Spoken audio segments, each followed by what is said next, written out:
This is Drop In, Drop Out, the weekly podcast where a mix of gamers come together to talk all about video games. Tonight, we are bringing back a crowd favorite that I've decided that for the crowd, a franchise battle, and the theme of tonight's franchise battle, horror games, horror franchises. If you don't know what our franchise battle episodes are, I will tell you all about it in just a bit because I'm your host, Patrick, and dropping in this week, the homie, my favorite member of Drop In, Drop Out, Kayla. Kayla, how you doing?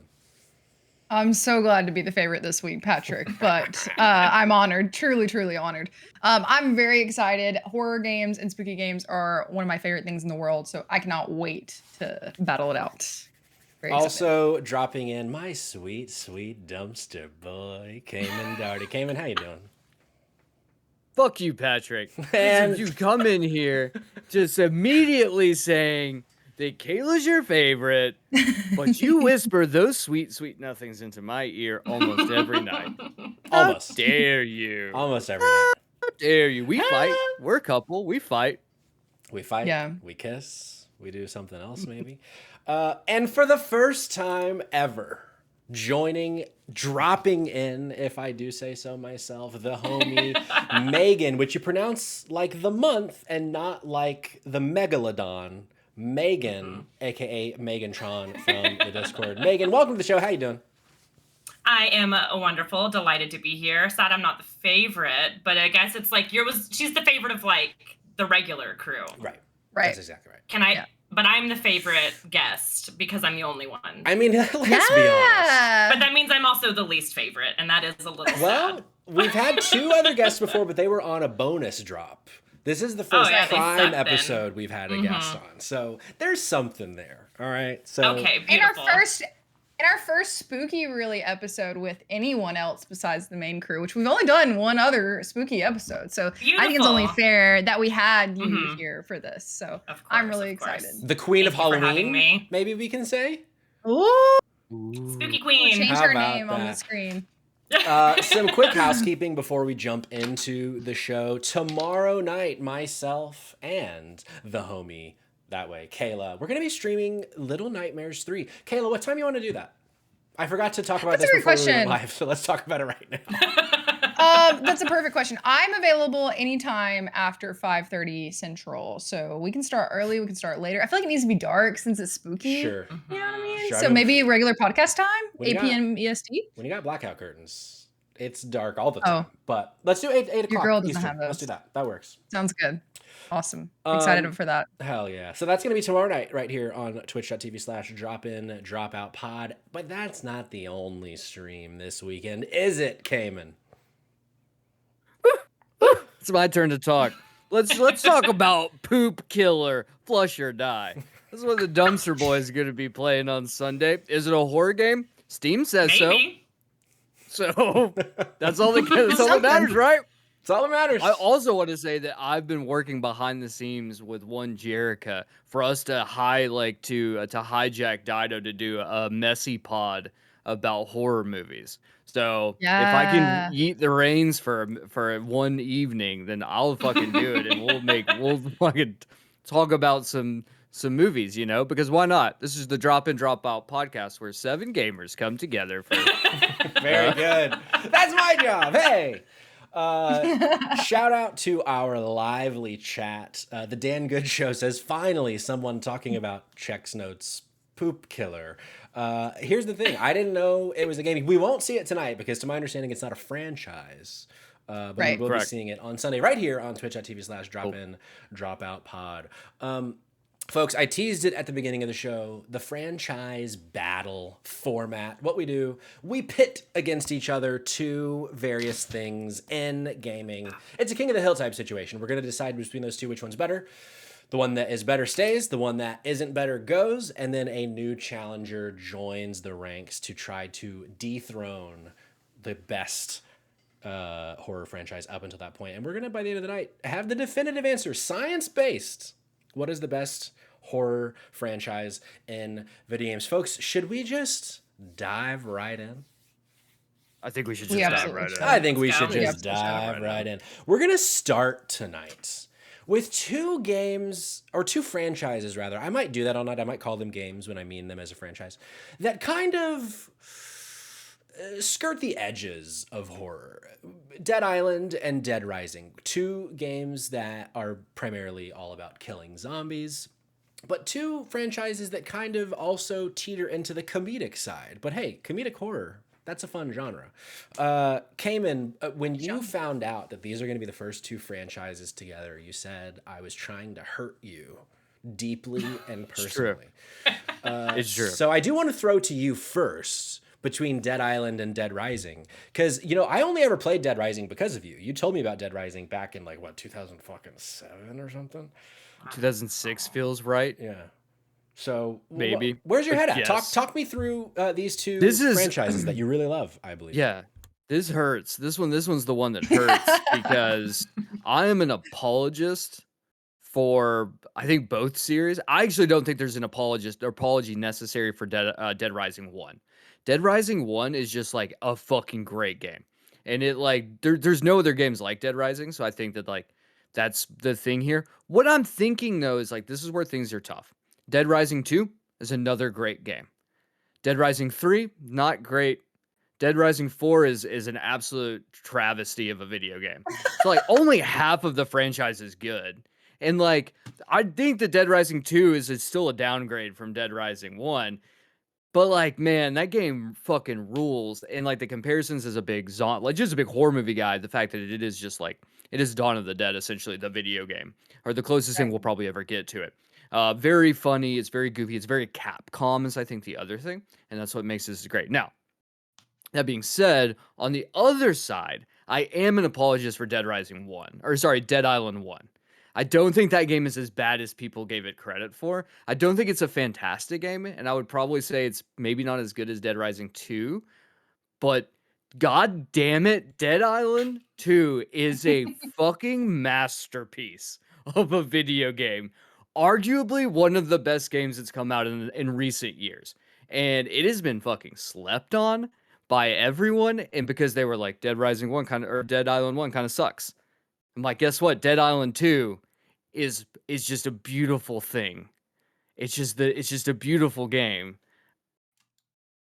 You are muted, my man. You are muted. Thank buddy. you. I was clearing my so throat passionate earlier, that and you I forgot. muted yourself. I'm a passionate lover, Cayman. You know more than most. I no less than 5 times, no fewer than 5 times, I have hovered over Dead Island 2 in the last, call it 18 months. Is this when I finally start playing Dead Island 2? Because I played Dead Island 1 and I played Riptide. Is that right? Yeah. Yeah. But haven't played 2 yet. One of these days, I'm going to play it. But Megan, where's your head on these two franchises? Someone else, please tell me someone's played Dead Island 2. I have played Dead Island 2. 99% of the time, if there's a game, I've played it. That's why Patrick was I'm going to send you a list. Let me know if you've played these games. And I was yeah, Patrick. As a matter of fact. These games.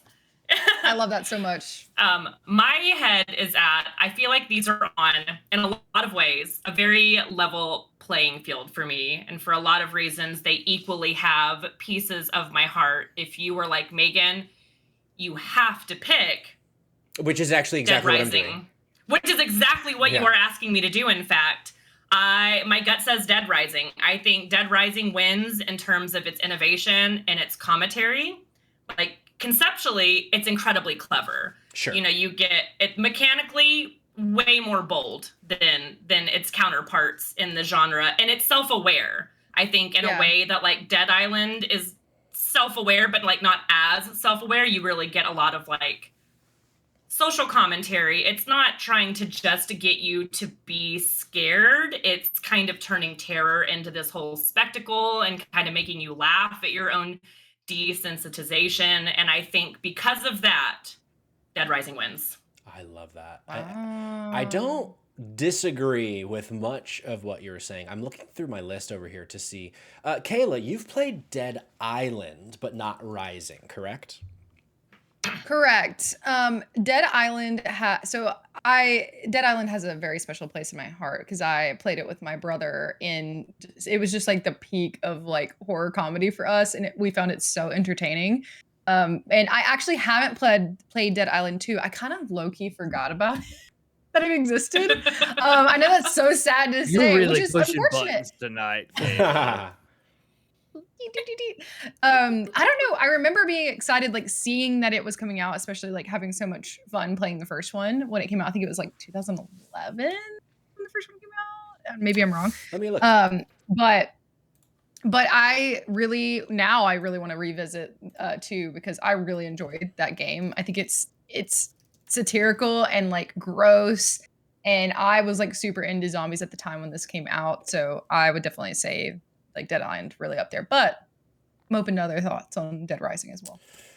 Can we also just for a moment? I just pulled up the original trailer for Dead Rising. Oh, Talk about yeah. iconic. That for like the That trailer was mixing wild, it between man. I like have the, seen the the trailer. backwards and the forwards, and here's the thing. My kind of big thing about Dead Island. I think this might sound silly, but my biggest issue with the franchise is that they never delivered what this trailer said they would. Because this trailer is such a different vibe than any content. I haven't played 2, but between this and Riptide, that like it's such a. But I think it's safe to assume that Dead Island 2 doesn't ever hit the highs of this fucking trailer. Now, if we're talking about best trailers between the two, I would say Dead Island. But I agree with. I don't know. No? don't know, man. The Dead Rising trailer is pretty awesome too. Like maybe like this is way more cinematic, but the Dead Rising trailer is pretty great. Here's the thing: in the original game, original Dead Island, you can actually find the location and find the little girl's body. Oh, that's right. I forgot about that. So you Yes, can go I through did, and like yeah. find all of that. I will say for those of you who are on the fence about like it doesn't matter who wins this argument, because I think to Megan's point is like great game, right? Both are great games, and franchise wise, like play the first of the Dead Risings and the second of the Dead Islands. That's just how you should do it. But like I really, really, really want people to give Dead Island 2 a try, because it's really funny and just mechanically it works really well, and also it's got a great platinum trophy. Ooh, okay. And you know I love my platinum trophy, so yeah, I will easy 50 hours sink there of just having just fun. Just fun. It's fun. I love it. So I think it sounds like Dead Rising is going to take the cake here, it seems, between these two. I think we're good. 100%. I think we're good. Respect to Dead Island, but Dead Dead Rising... Island 2. Respect to Dead Island 2 Yes. specifically. Yes. Just Dead Island 2. Just Dead Island 2. The next one, so this one is a franchise that I have not played actively, meaning like I've watched people play it. I'm very familiar with the franchise, but I've not actually played it. And I think there is a world, I wanted to get this one out early because I think there is a world in which the only person that has played this franchise is Megan. Because Cayman, I don't believe that you have played Fatal Frame. Is that correct? I have. You have? Okay, so never mind. I was wrong. So Cayman can speak to Fatal Frame too. Weirdly enough, I haven't played all of them. I think that'd be very difficult to pull that off. But shout out to the Wii U version of Fatal Frame. Oh yeah. Which was like the Throwback. only good Wii U game. Like, so yes, I could speak Jake is to quaking. part of that. Yes. Jake's always quaking. Also, heads up, Megan, we can hear your keyboard very Yeah, loudly. I forgot to mute. That's okay. my bad. That's okay. Thanks. My coworkers in I the think it chat added. are like twitching because that's what they get in huddles all day too. Sure. So, Cayman, let's start with you before we go to Megan with Fatal Frame. So, this one, it's the kind of thing. So, Coal Mines convinced me to put Fatal Frame in there because it's like the majority of us hadn't played it before we brought in Megan, and it's like it feels silly to put it in because there's not a whole lot I can say about it and Kayla can say about it, but I think it's worth having here because of it is one of the bigger horror franchises in gaming. So Cayman, right, and it's a lot more like capital H horror. So talk to me a little bit about Fatal Frame, where you think it kind of stands up to Dead Rising. Right. Well, first things first, I love J-horror. Like, I love J-horror. And so whether that's The Grudge and Ringu, or I actually just watched a couple days ago, watched Pulse, which if you guys haven't watched Pulse, that's like super underrated Japanese horror. So I love the ghost stories. I love ghosts in Japanese culture. I love that Fatal Frame does a really good job of like speaking to a lot of like Japanese folklore within its stories that it tells. And I think the mechanic of the camera obscura is just a really interesting device in a world where a lot of horror games tend to rely on like weaponry and from the traditional sense. I like the use of a camera and how they do it. I do think it's really funny that cameras also have point systems, which does always makes me feel like it doesn't necessarily always feel like a horror game, even though there are moments it is like pants shittingly terrifying. That being said, I think in regards to Dead Rising, this is where it's tough because I've only played a couple of these games, and I spent more time probably like because they are hard to get here. Specifically, like it's just tough. Now, once again, the Wii U this is the only good game on the Wii U. I like stand by that saying that. So I think it's tough. I feel like for me, I lean on Dead Rising. That's just my personal opinion. Like I think it's just at this point, it's not like which franchise is better. Truthfully, the Fatal Frame series I think is a more successful franchise than Dead Rising. So like that's I think the tough part. But for me, I personally enjoy Dead Rising more as just like a game than like what I played of Fatal Frame. Megan, what is your response to that from Cayman as the only other actual voice for Fatal Frame? Unfortunately, I think we're going to need a tiebreaker because I moved to Fatal Frame here. I'll start the poll. Start the poll.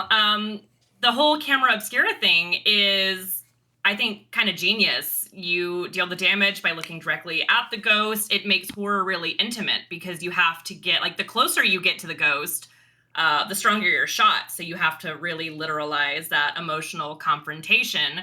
So there's more of like a deep-seated fear in this one where you have to confront that, where you don't have to as much in Dead Rising. I'm also just a sucker in general for anything horror or not that makes other cultures a little bit accessible. Sure. And Fatal Frame has the extra flag on the field, I think, by making a lot of that Japanese folklore that is very cool and very spooky, kind of at the forefront of what it's doing. I think that there is a tie, however, in them if we talk about like innovation here, because Fatal Frame innovates through that whole photography mechanic. Dead Rising through some of its more emergent systems. I think they're both really innovative in their mechanics, but ultimately, when forced to pick the two, and for horror, like not just like which one is the better game necessarily, but if we're doing the battle of horror games, it's Fatal Frame. That's fair. I think I kind of assumed Fatal Frame would win here with the like the horror angle, right? Because there's across the Dead Rising franchise, like, I mean, there are definitely spooky bits, like especially in the first game, like the clown boss battle is one that I think of, and like there are certain moments in that game that'll put you in. But as a whole, like it's a lot more like actiony, comedic, etc. As we were saying last time. I will concede this. I will concede this as well. I just want it to be known that so far, I've lost out on this battle twice. Sure. We're just like rotating up. Where my camera hasn't been rotating this way. I'm just getting shut down. Second opinions overruling the dumpster boy tonight. Hey, that's okay. I will say, I did take a look at Fatal Frame in Steam. You can actually buy it. Apparently, they had a remake come out in 2021 on Steam that you can buy for $40. And you can play, I think it's the first two game, Fatal Frame and Project Zero, or is that the full title? Maybe that's the full title.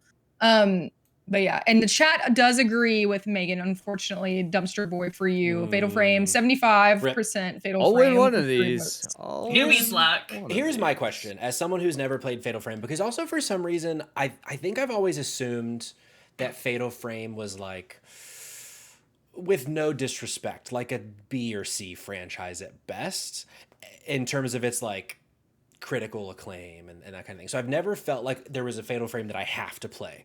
Is there one that, like, if I'm gonna play one, I should play this one? Like most people would say Silent Hill 2 of the Silent Hill franchise. Is there a Fatal Frame that, like, if I'm gonna jump in, I should jump in on this one, Megan? Start from the beginning. I think just kind of start from the beginning. I think you're kind of golden wherever you jump in. I don't think this one is the case of like a Silent Hill or Resident Evil, where like one of the latter counterparts are much stronger than the OG. but that whole fear through forced intimacy, like you Sure. have to look at the thing you fear the most, is pretty cool in here, and you get a really good intro to that if you just start from stage 1. Heck yeah, frick yeah. Well, Yeah. I think Really let's fun. keep it in the family of ghosts, if I may, and bring to the table Phasmophobia. Now, this is one that's like, is it a franchise? I think so. In that, I will be shocked. Maybe there's another game that I don't know about, but technically, I think maybe there's only one game in the franchise. Am I wrong? Am I right here? But it's That's like correct. we're gonna get more Phasmophobia. It's such a big fucking thing that I Mhm. would be shocked if this isn't the beginning of a long fucking franchise with Phasmophobia.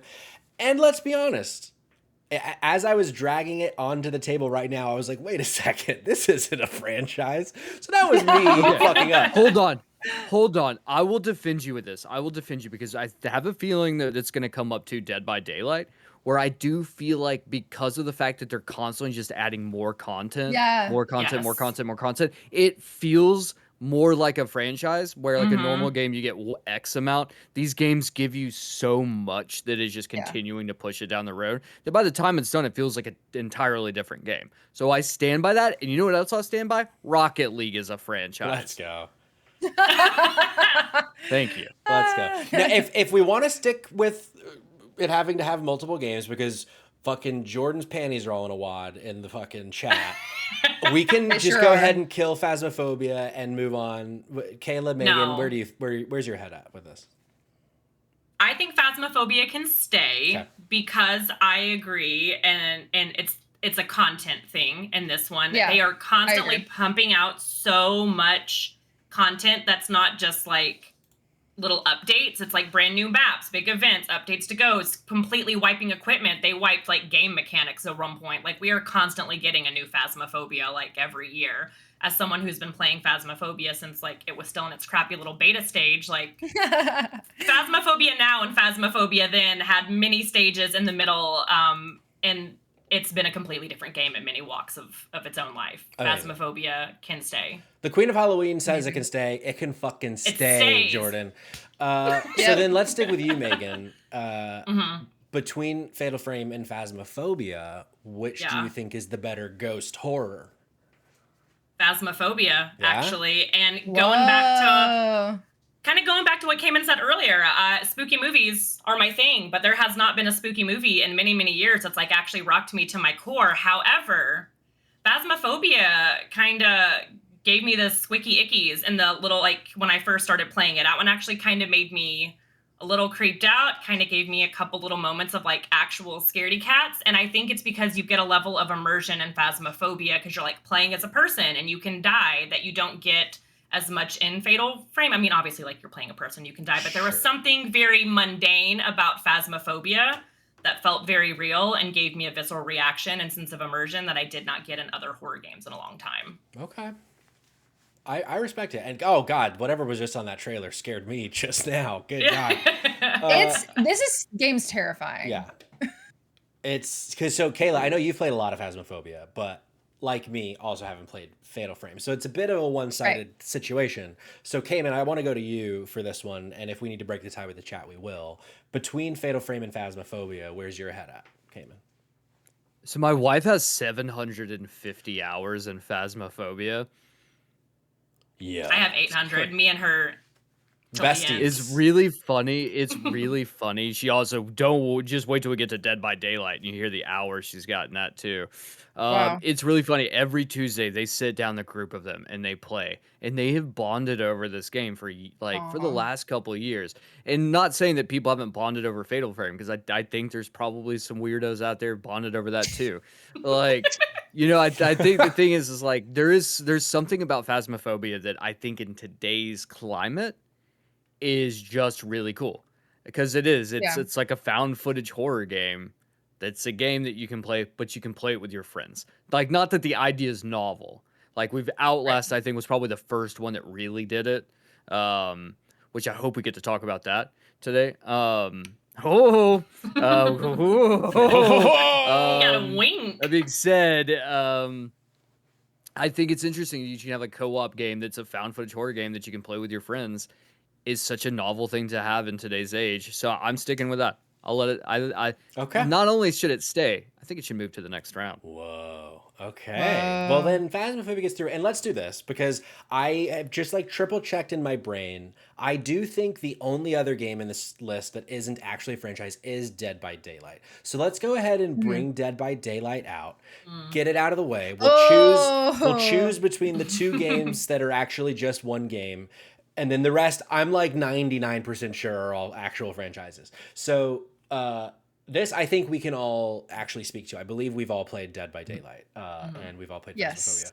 And I will say, between these two, I do prefer Dead by Daylight, and I think part of that is kind of what Kamen was saying about Phasmophobia when he brought in Dead by Daylight, like the like celebration of the genre that Dead by Daylight does, of like you can play as a billion different characters from all sorts of different horror franchises. So it's like it's almost like because it's so many franchises in one, it also kind of feels like a franchise that way. And as Jake Twitch in the chat says, real fans call it DBD, which is true. Yeah, DVD.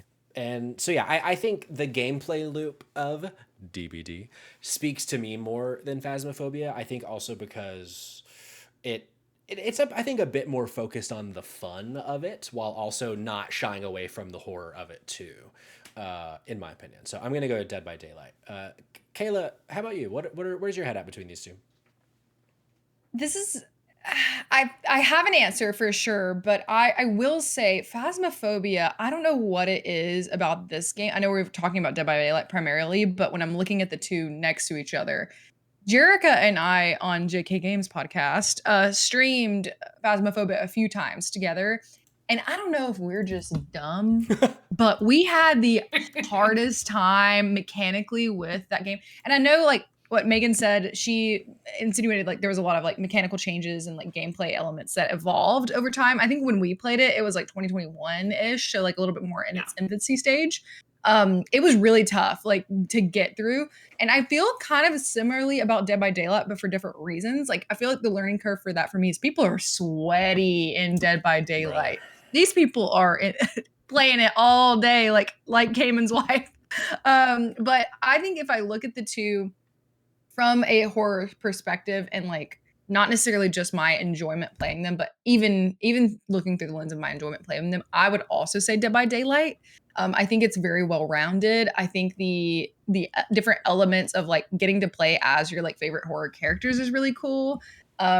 I think that the co-op is better suited in Dead by Daylight than it is in Phasmophobia, and that could just be like I'm not actually sure what year did Dead by Daylight come out. I know Phasmophobia was like 2020. I feel like Dead by Daylight's been out a good bit longer, but maybe I'm wrong. That is going to be my vote. 2016 apparently. 2016. Okay, yeah, gotcha. All right, we got 2 for Dead by Daylight. Kamen, where are you at? Oof. Yeah, look, I'm gonna follow suit in that. I love what you said about celebrating the genre. Any game that lets me play as Bruce Campbell, Ash versus specifically Bruce Campbell or Ash from Ash versus the Evil Dead proper, with the puppet hand included. Like absolute fucking sold. It's very rare I buy DLC. Incredibly rare I buy DLC. I went out and I fucking got that. I also went out and got Nicolas Cage. Whoa. There are certain things that you get that are just wild. Absolutely wild. And the fact that each character has very specific things that are about them, like Nick Cage has an ability where it's called Play Dead, where you can like go into a down state to revive yourself if you've been injured, is a very fun play on him.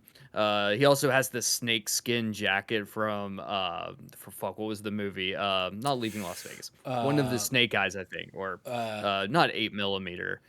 Might have been 8mm actually. Yeah, Doesn't yeah, fucking yeah, matter. doesn't What matters is that there's a love here, having all of these Yeah. horror icons coming in while also introducing new icons as well.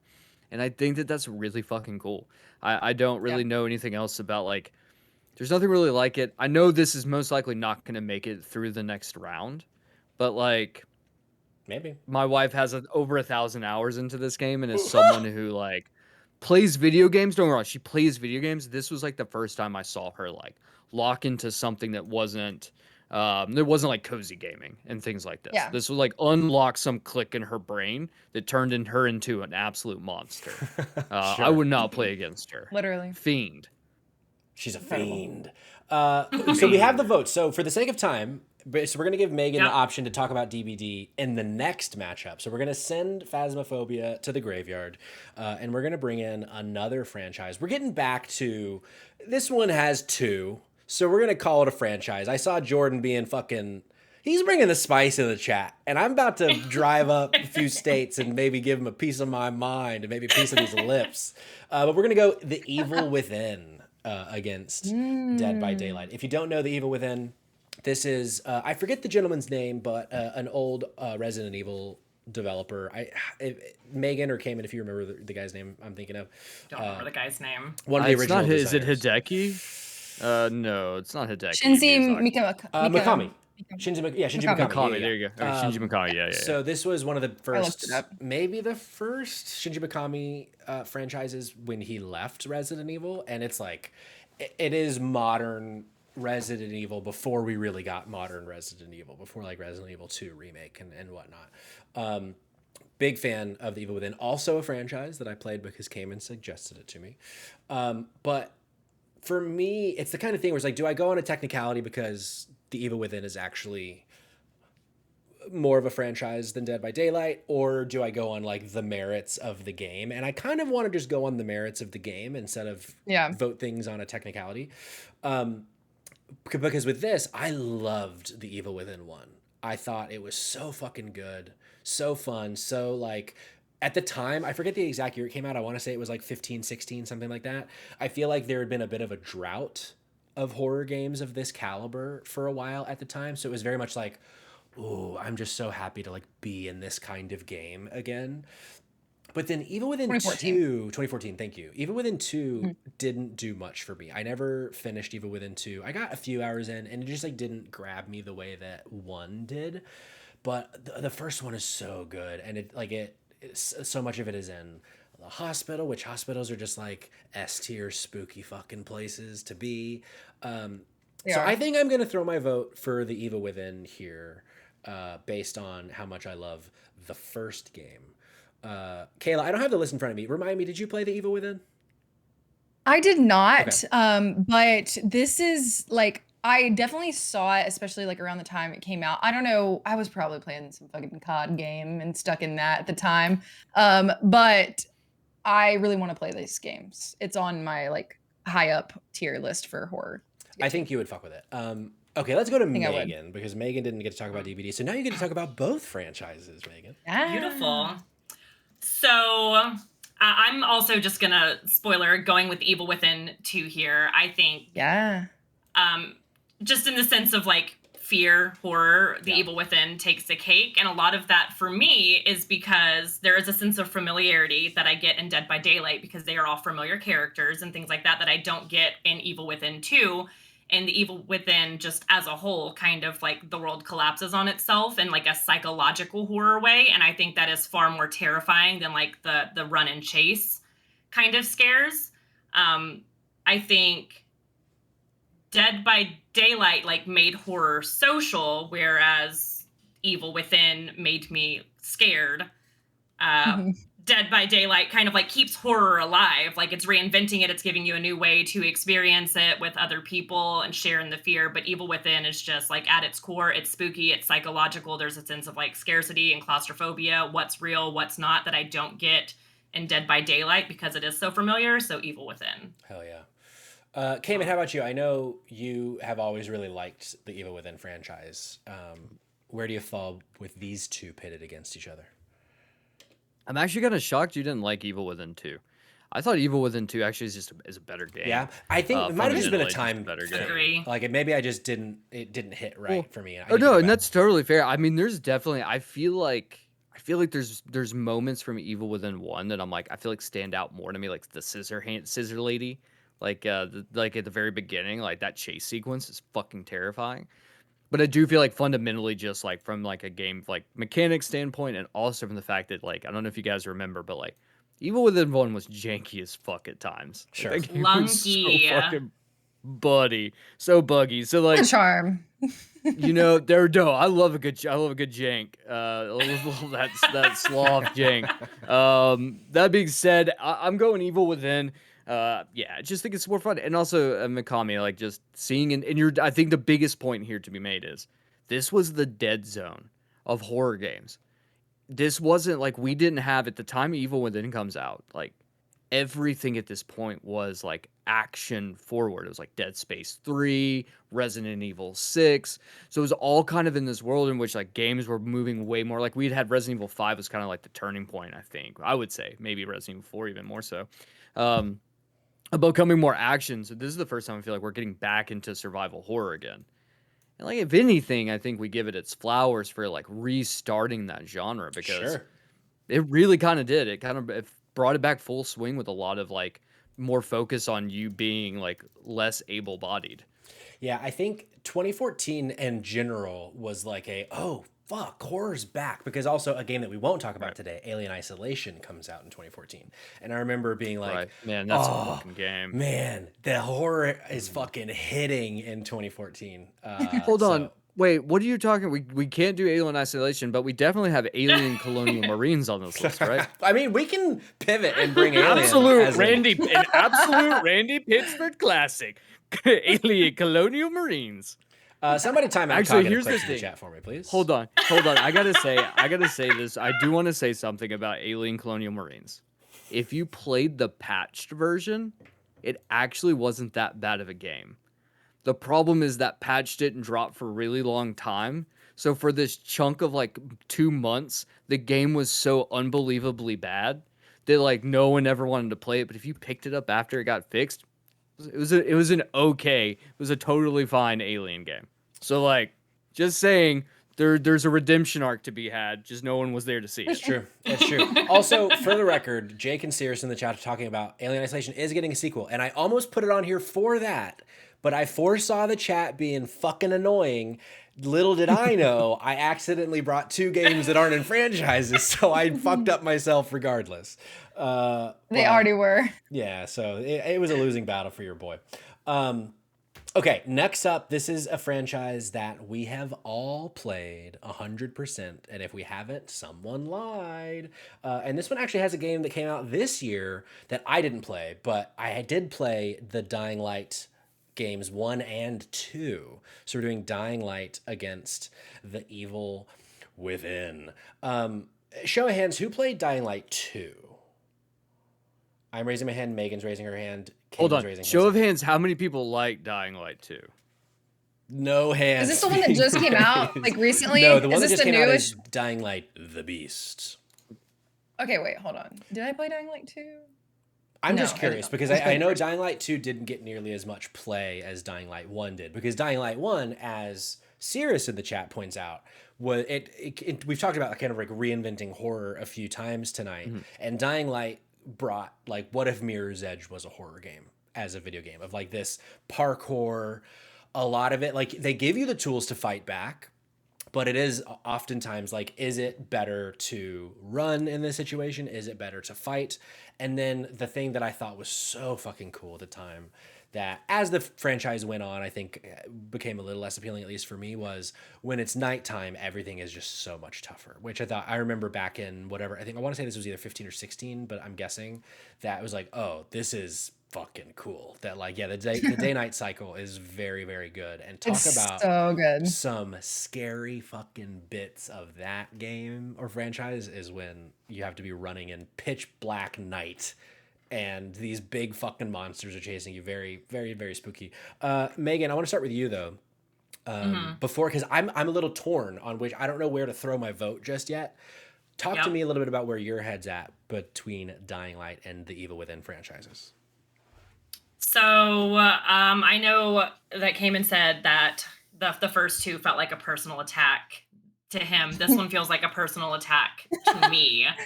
I didn't think this was going to be that hard to pick one. At first I was like, hell yeah, fine.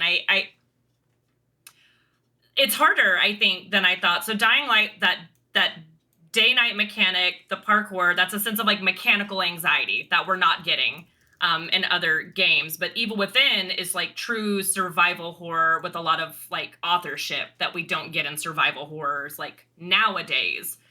It keeps you really fragile, keeps you really vulnerable. So Evil Within is making you like live and stay in the horror, whereas Dying Light is trying to make you outrun the horror. And those are both two completely different visceral reactions. But I think ultimately The Evil Within is just built for dread and not adrenaline.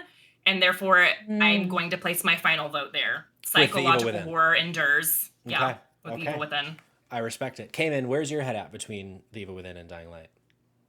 Megan, we can be friends again. I didn't say it was bad. I said it was hard to pick. Oh, no, it's fine. No. Here's the thing. You're not wrong. Dying Light 1 is a perfect example of like, what if Dead Island 1 wasn't mediocre? Sure. Like, that's literally it. I mean, down to like, okay. I mean, let's be honest. Dying Light 1 is very much from a standpoint, just kind of rips off a lot from Dead Island in terms of like, I mean, there's a lot of reasons why. That being said, though, kind of looking at all of this is like, you know, from the perspective of like, of the franchises, of the games, because I think that's the big thing here. It's something I have to keep reminding myself. This isn't just about one singular game. It's about the franchise as a whole, right? Since that is the case, Dying Light 2 is not a very good video game. Right. Like, I really struggle with this because I really, really, really love Dying Light. And I was really excited about Dying Light 2. And I played Dying Light 2 and I was like, man, this game is like, just I'm not having fun. Like, and that's like the one cardinal sin about video games is to some degree I should be having fun. That's why Elden Ring sucks. But how many hours you put in the net? Remind me. Huh? Did I platinum it? Yeah, I did. Exactly. You know, I put 110 hours in that game. Yeah, I did. Of course I did. So that being said, I think because of Dying Light 2, I think it just isn't better than Evil Within 1. I think that's the thing. It's just not better than Evil Within 1. And I think Evil Within 2 is a really good game, and I think Dying Light's also a really good game. So combining those all and like looking at it, it feels like Evil Within just edges it out. Sure. And fucking Jake's gonna be gooning in the chat because I said the word fucking edges. Yeah. Any edgers, 111, et cetera, et cetera, et cetera. Sure.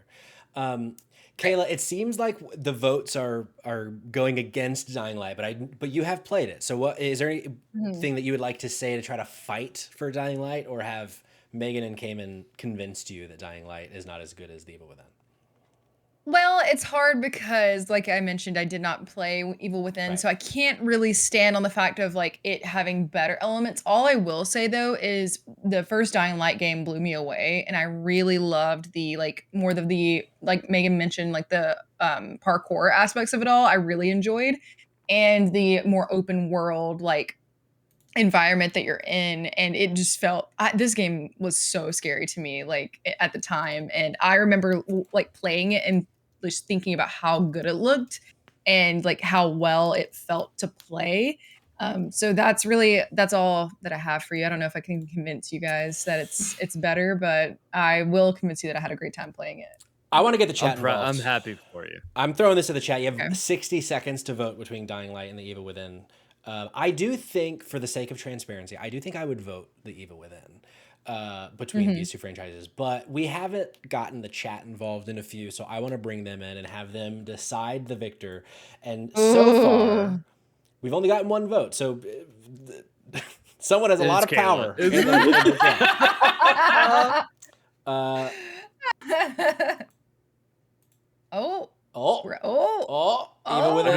I don't even see any edgers. Any edgers? Any? Okay, I'm gonna go ahead and call it for The Evil Within. We're close to a minute, and it has more votes. It was a worthy fight, Kate. It was a worthy fight.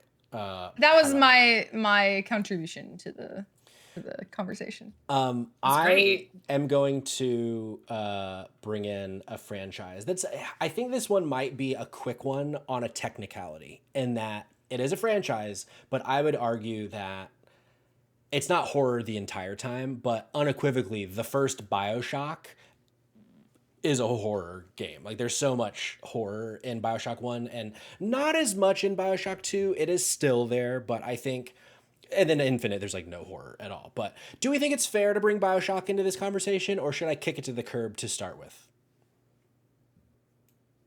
Anybody? Eamon probably has a lot to say. I'm not gonna say anything about the fact that you haven't played BioShock. I'm not gonna say anything about the I fact that that's am. fucking crazy. I'll pass the Fake mic to our gamer. guest to let her drag your ass. I I just want to know why. Sure. Is all. Ooh. That's what Honestly, I want to know. I don't. So, what year did the first Bioshock come out? Does anybody know off the top of their 2007, head? 6, one of those two, I think. Feels good. Yeah. You've Feels had good. 20 Could I? years to play this franchise and you just haven't. This is true. I was, in fact, 10 years old when this came out, so I was not like in my peak of gaming. So that probably had something to do with it. No, I wouldn't yeah, I was. recommend Okay, I was BioShock to a 10. I was like, 10-year-old. is that right? Let me be clear. So I think like honestly, I didn't start like really getting into gaming until I was like in my early teens.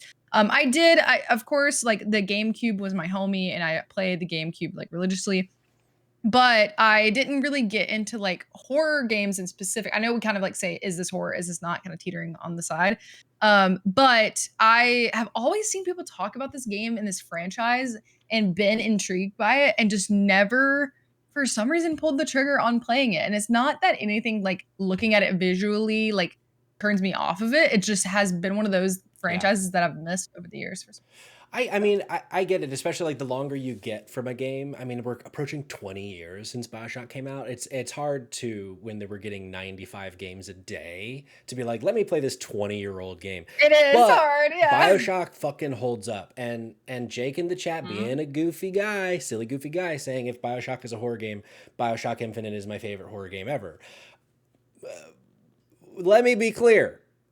Infinite, not horror. But I really do think that BioShock 1 and a good bit of BioShock 2 falls into the horror camp. Megan, would you agree with me or would you disagree with me? I would agree with you. Okay. I normally, when things start to kind of teeter on this line, I would disagree and be like, just because something is scary doesn't make it horror. But Right. I do think that BioShock, at least the first two games, do teeter into, I wouldn't say that's their only genre or even Right. their like necessarily their primary genre, but I do think they fall under the horror umbrella. And if we're gonna like pit these two against each other, if you want psychological torment and disorientation, like Evil Within is your twisted fever dream, 100%, no questions asked. If you want a masterpiece that disguises horror as like art and philosophy, BioShock is untouchable. Yeah. I agree. And I think, Yeah. And Kayla needs to play it. Kayla, that would be a fun game Add for it you to to my Steam stream, wish list. I think. Yeah, but I maybe think- video game book club. Jericho, are you in here Ooh. still? Kayla, I basically had to beg like 4 different times and you still won't bring me on Video Game Book Club. If you guys do BioShock, I'm kicking down your door and coming on Video Game Book Wait. Club, okay? Aren't you coming on Monday? Thought you were coming on Monday. I forgot. I am coming on Monday. That's right. There have been several times where I'm like, oh, this could be a good one for me. And they never asked me, but then they did ask me. I said yes, and I forgot. So, And then you forgot. yeah, On Say you're stream is sorry. So funny. that's so funny. I apologize, Kayla, but I do stand by everything I said. I think, Yes. even though I totally agree with you, Megan, I think BioShock, like the first one, total masterpiece, etc. We've all said the things. I think this is one of those ones where even though like BioShock 1, I would say unequivocally a horror game. BioShock 2 is when I think it starts to really teeter because all of a sudden you are so much more powerful in BioShock 2 because you're playing as a Big Daddy. I don't think that's a For spoiler. That's sure. how they market Wow. the game. But I think Believe you it's told me it's that. harder to be scared when one of your arms is a drill, right? So I think I will throw my vote at the Evil Within here. Oh, my vote is still Evil Within. Yeah, for I sure. was just defending BioShock as a horror Yeah, genre yeah. for you. Thank you. Cayman, how about you? So first I would say that BioShock Infinite is at least 10% horror. Oh, There's fair. like a small little chunk there that's very spooky scary. Fair. And George Washington for a hot minute freaked me out. Scary guy. The little fucker guys. That being said, yeah, I mean, look, there's not the only thing like to say about this is like I genuinely believe that a 10-year-old Kayla would have definitely read at least one Ayn Rand book. By that point, she could have played BioShock 1. She could have played BioShock. You're 1. correct. Sure. Yeah. Yeah. Fair. Mhm. Good call. So what's your vote? Are you Oh, like it's Evil Within. okay? Like, Great. what are Okay, we talking cool. about? I'm just making sure. Okay. Because we've done a few in a row. I mean, I guess last time Kayla had playing Dying Light. I want to get Kayla Yeah. on the fucking field to talk about Let's Little go. Nightmares, a game that we are going to be streaming Little Nightmares 3 tomorrow here on the channel in about 24 hours. But I think this is a game that all of us have played, except maybe Cayman, question mark? I didn't play enough of it to Okay. be able to say that I've played enough to give like a full-fledged Sure. review. So Kayla, let's start with you. Talk to me about why you like Little Nightmares and why you would argue that it's better than a franchise that you haven't played. I'm so glad you asked, Patrick. There is something about Little Nightmares that is so just like immersive to me, and I don't know what it is exactly. I'm sure Megan is very smart and would be able to describe what it is to us, why it's immersive. But I think it's something about being so small. Like you're this child, you're this like faceless child for the most part. And you're just like trying to escape, and it's just like this constant like state of anxiety that you're in.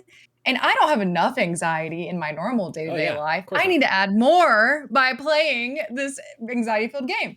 And I know that that's kind of a joke, but there is actually something really to that. I feel like immersing yourself in that, even if you experience it on a day-to-day basis. But I just think that playing as like 6 in the first game, and I actually, funny enough, haven't beat 2. I'm hoping to have beat it before me and Patrick play 3. But I this game's also terrifying to me. Like even though it's this more like whimsical horror, not really any like overt jump scares. It's more like an atmospheric like horror, and like disturbing at times. I like distorted in a way. I just really love this franchise as a whole. I think it does a lot of really cool things with the puzzles. I'm not normally someone who like is drawn towards games where like the puzzles are kind of like the primary way that you're navigating through the game. Sure. And I think this one does it so well that I've loved every minute that I've played of Little Nightmares. Megan, talk to me about your experience with Little Nightmares. Yeah, I agree a lot with Little Nightmares here. It feels immersive in a way that other horror games aren't, even though it's simple. And I think that's part of what it is. Yeah. It's simple, it's subtle, it strips words away entirely. It's letting the imagery and the atmosphere carry that sense of dread around. It's like everything is familiar, yet it's completely wrong. It's oversized furniture, people that look slightly off, that constant sense that you're a prey in somebody else's life. The fear is coming from like scale and vulnerability in a way that is very childlike, obviously. Mm-hmm. So it's like you're something so tiny and helpless in this big, cruel world, which I think is symbolically relatable to a lot of us. And yeah, it's just like fear as this childhood powerlessness and the little crappy reminder that like innocence doesn't survive this world. And yeah, I think that's why that one is spooky, even though it is so simple and whimsical. Would you say that Little Nightmares as a franchise is better than The Evil Within as a franchise, though? I actually, as a franchise, I might. Yeah. Because both of those games are bangers, and both of the Evil Within games are not. Sure. To the same degree. Like if I had to give them like a scale out of like 1 through 5 rating and then take that little average there of all the games, I think Little Nightmares might edge out Evil Within 2. If I'm going just on like which one scared me more, Evil Within 2, but I don't think good horror relies on just being scary. Megan, you're really good at this. Can I just say? You're yeah, I knew she would explain it. Yeah, I agree. I've had 3 podcasts analyzing horror films. So. I think the thing also about, because I think I'm going to go Little Nightmares as well. And I think a lot of it, I hadn't necessarily thought of the way that you were just describing, but like, I think averaging them out, I think Little Nightmares is just more consistently good. But then I also think another thing that edges Little Nightmares for me, not in the bedroom, is that with Little Nightmares, it's also just very visually pretty. Like it's ugly, it's beautiful, but it's like ugly pretty. And with the Evil Within, it's in that like weird time of video games where we're on the 360, PS3, we're also on the PS4, Xbox One, and we're trying to mostly do realism. And so we can only do so much because of the hardware. And so Little Nightmares has that benefit of it being a very kind of specific art style and going for like a specific vibe, whereas the Evil Within is just like realism with all the things that come with like psychological horror and that kind of thing. And so I think that's also like Little Nightmares, even though it can be really fucking freaky at times, is also just like so nice to look at. Like, especially the first game with your little yellow raincoat, just like the pop that gives on like literally every screen you're ever on. It gets you to let your guard down. Yes. So I'm gonna go. And then all of a sudden you remember why you can't let your guard down. Exactly. When those big fucking blubbery chefs come around the corner and it's like, oh no, they're gonna eat me. So I think Little Nightmares is going through, perhaps, it seems. Wow, we finally got it beat out. We Amazing. did it. Evil Within, though, Eamon seems disappointed. We will be seeing Evil Within again because that had a nice run there. So we'll give it another shot later. I want to stick on this train of all of us have something to say. So I'm going to bring in not just Until Dawn, but the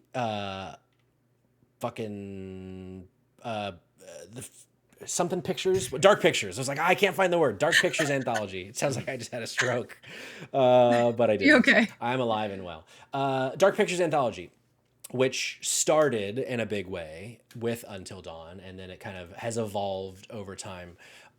Which this is a franchise that all of us have played, and I think something that, at a glance, going into this conversation, I think I would have definitely said Dark Pictures, but something that, like what we were just talking about with Little Nightmares, is that like Dark Pictures, I've not played all of them. I've played all but like 2 because there's like 6 or 7 at this point. Dark Pictures has some stinkers. It has some fucking bangers. And so, like, the highs are so much higher than I think what Little Nightmares hits. And I'm mostly thinking of Until Dawn and The Quarry. Those are my 2 favorites of all of the Dark Pictures games. But then those lows can be pretty low with Dark Pictures. But Cayman, you've been awfully quiet because you didn't play Little Nightmares.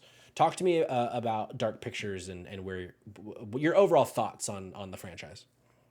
Okay, 2 things. First, I want to start off by saying Dead by Daylight is a franchise because we completely forgot to talk about the casting of Frank Stone, which is a Dead by Daylight game. That's right. So take that, technically chat. 2 in the so good.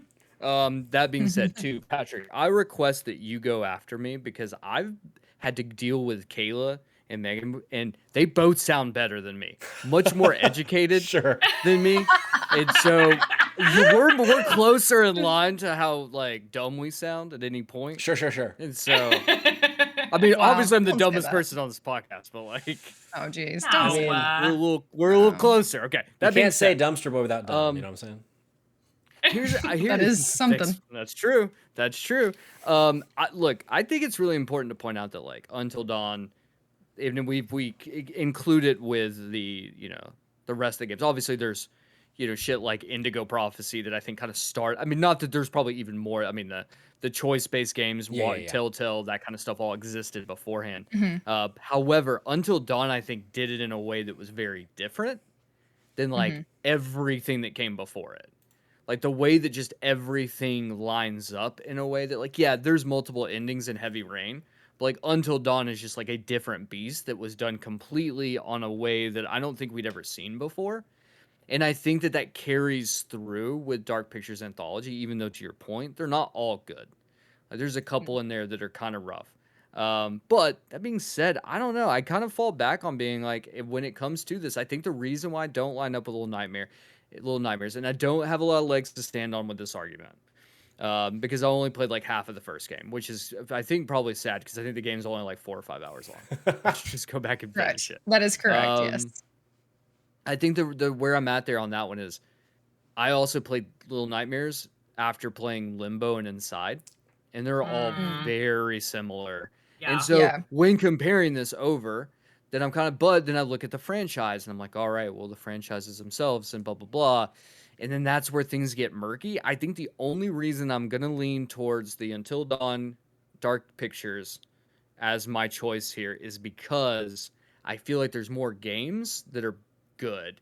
Okay. Just because there's 3 Little Nightmares games, but we only have 2 that we can reference. Where I think there's more we can pull from as examples of like how good of a franchise that can be. So look at it that way. That's at least my perspective. But like I said, I feel like my vote should count for less here. No. Just given the circumstance No. that you No. guys have both. Well, no, you guys have had more Little Nightmares experience than me. So I feel like when it comes down to it, like, I'll let you guys have like the say here on what you think this is going to end up. Patrick, please go. Thank you. I think for me, I do go Little Nightmares, and I think it's that consistency piece. But I'm like 52-48 on it. Like if Kayla and Megan come here and are like, tell you what, Dark Pictures, that's the way. I could be swayed, because I think for me, something that I really love about the Dark Pictures games is how fun they are to play with somebody. Not to say that Little Nightmares isn't, but I think that built-in value prop of what the Dark Pictures anthology is, which is you're playing a horror movie. And I think that there's so much fun with that, and like when they really nail it, like for me with Until Dawn and The Quarry, seeing all of the different paths that you can go and all of the different outcomes and the characters that die and don't die and all this, like there's so much fun to be had there, while also at times being like really spooky. And there's also that fun bit of like The Quarry gets fucking Sam Raimi's brother. I forget his first name, but like that kind of shit of like we're getting his name's Ted Raimi. Ted. You fucking piece there of you go. shit. But we get fucking Rami Malek. We get Hayden Panettiere. We get all like A-listers. We get Peter Stormare. We get Peter Stormare. We do. We get like everything from an A-lister to a Z-lister in these games, and it's always fun to be like, oh, wait a second, I know that guy. Can we get a messy pod just about the Until Dawn movie? Yeah, because I've really been wanting to talk about that. I haven't absolute seen it yet. Dumpster fire of a film, but also it's really bad in a really fun kind of way. When I went to go watch it, I lost power, and we just left the city when we lost power. It was like, well, we were going to be leaving in the morning, so let's just leave now at 11 p.m. And just drive. It was an omen. It was a positive omen. What a weird experience. Yeah, Kayla, where do you fall between these two? So, I actually think I might have an opinion that surprises you guys. And I think I'm going to go with Until Dawn. Okay. And let me tell you, or Dark Pictures. And let me tell you why.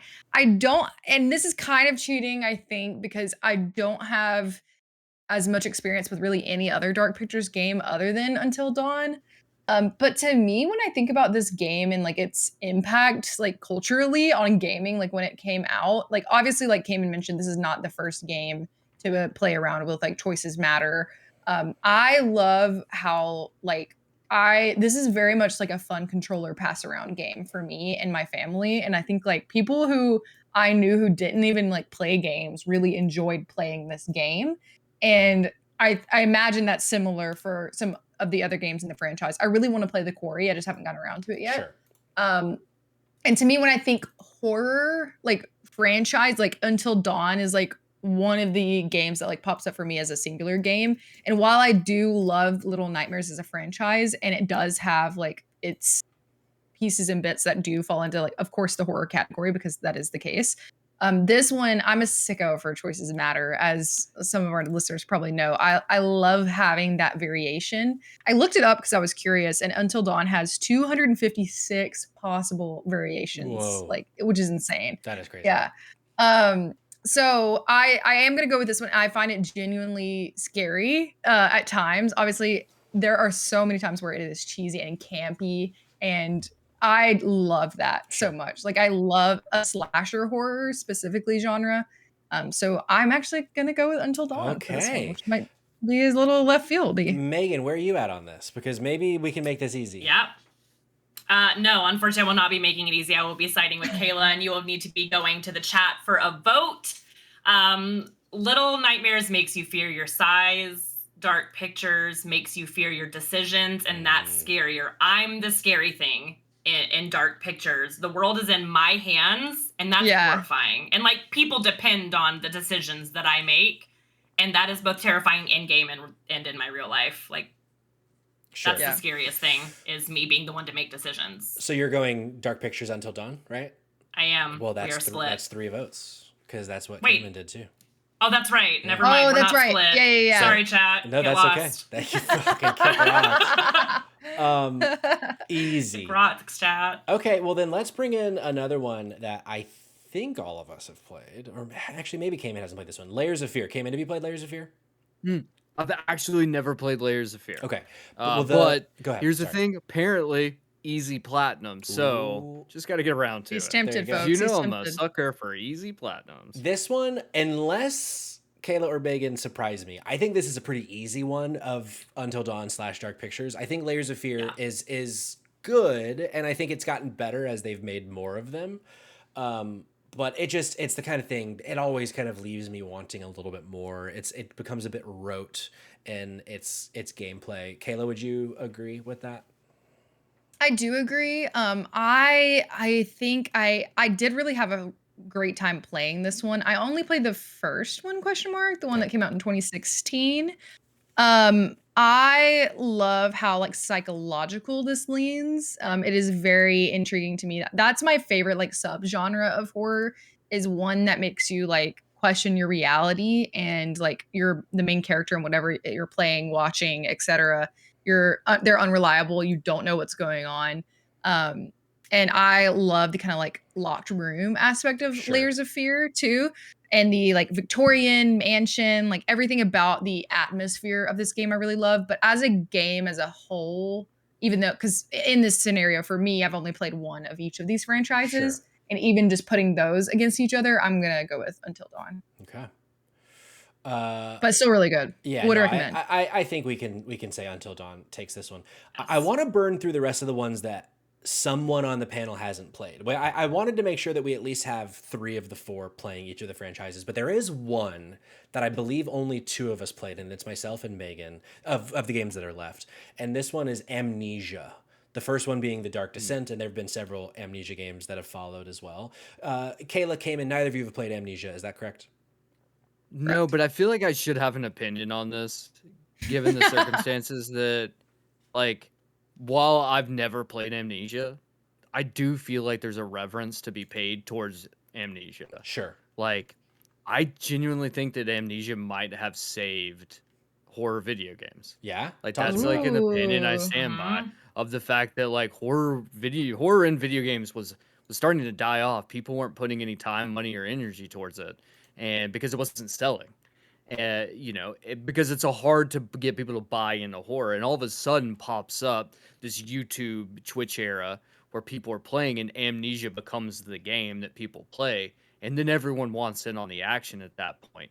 So we get this whole brand new genre of horror games that now we're spinning off of. Alien Isolation is technically like it's like a burn spin-off of being inspired by Amnesia. Like that type of like hide and run from something. Yeah. So while I've never played it, I do feel like at least to some regard, we should pay it its respects. I think so too. I think, and Kayla, you said you haven't played it, right? Correct. I think, and Megan, I'd be interested if you agree with me on this. I think if we were just going off of like total scary factor, like what of all the games that we've talked about, what is the most terrifying? I feel like easily it's Amnesia, like because it's the whole like, for those of you that don't know Amnesia, it is, as Cayman was describing, it's one of the first games where the whole kind of point is that you really can't do anything. You're running, you're trying to, like, there's like a sanity meter, and if you're in like darkness, you start to lose your sanity. And so you're essentially trying to survive by figuring out puzzles and this kind of thing while you're in this like dungeony situation that is just like really spooky and dark and terrifying. And so it always puts you in these situations of kind of figuring out how much can I risk right now from a like health sanity standpoint, with having to go explore in this area and find the solution to the thing. And it's like, it's so fucking scary. Like I've only played the first in the franchise because it was that taxing on my health with how fucking scary it was. So I admittedly can't speak to it as a franchise. So I do want to kick it to Megan for that. But I do think that there is, I agree with everything that you just said, Cayman, about like there is an importance factor that I think Amnesia brings, that even though we don't have a ton of playtime with it as a group, I wanted to at least have it come at some point so that we can talk about it as a whole, because I think it would be an incomplete conversation without at least talking about Amnesia. Megan, what do you think? I think Amnesia is easily one of the spookiest games I've played. Yeah. For a lot of reasons. Well, and if we're comparing these two, it's like it's first person versus third person. And so Amnesia puts us into that first person perspective, which the whole story is, you know, is helplessness and vulnerability and sustained dread of just like sitting in the dark, not being able to fight back. That's already horrifying. Amnesia is just like helplessness incarnate, whereas Until Dawn is like empathy incarnate, and empathy and needing to save those around you and make decisions and be relied upon is scary, but like not being able to actually do anything for yourself or others, I think is scarier. And your mind being your enemy is one of the most terrifying fucking things. And you're just like sitting here in the dark, horrified, and you're completely immersed because now you're in first person. Yeah.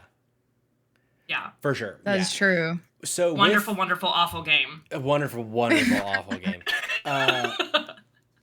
Do we think, should we vote on it? Should we just give it its flowers and move on to another game that more of us have played? Like, what do we think is the vibe here with Amnesia?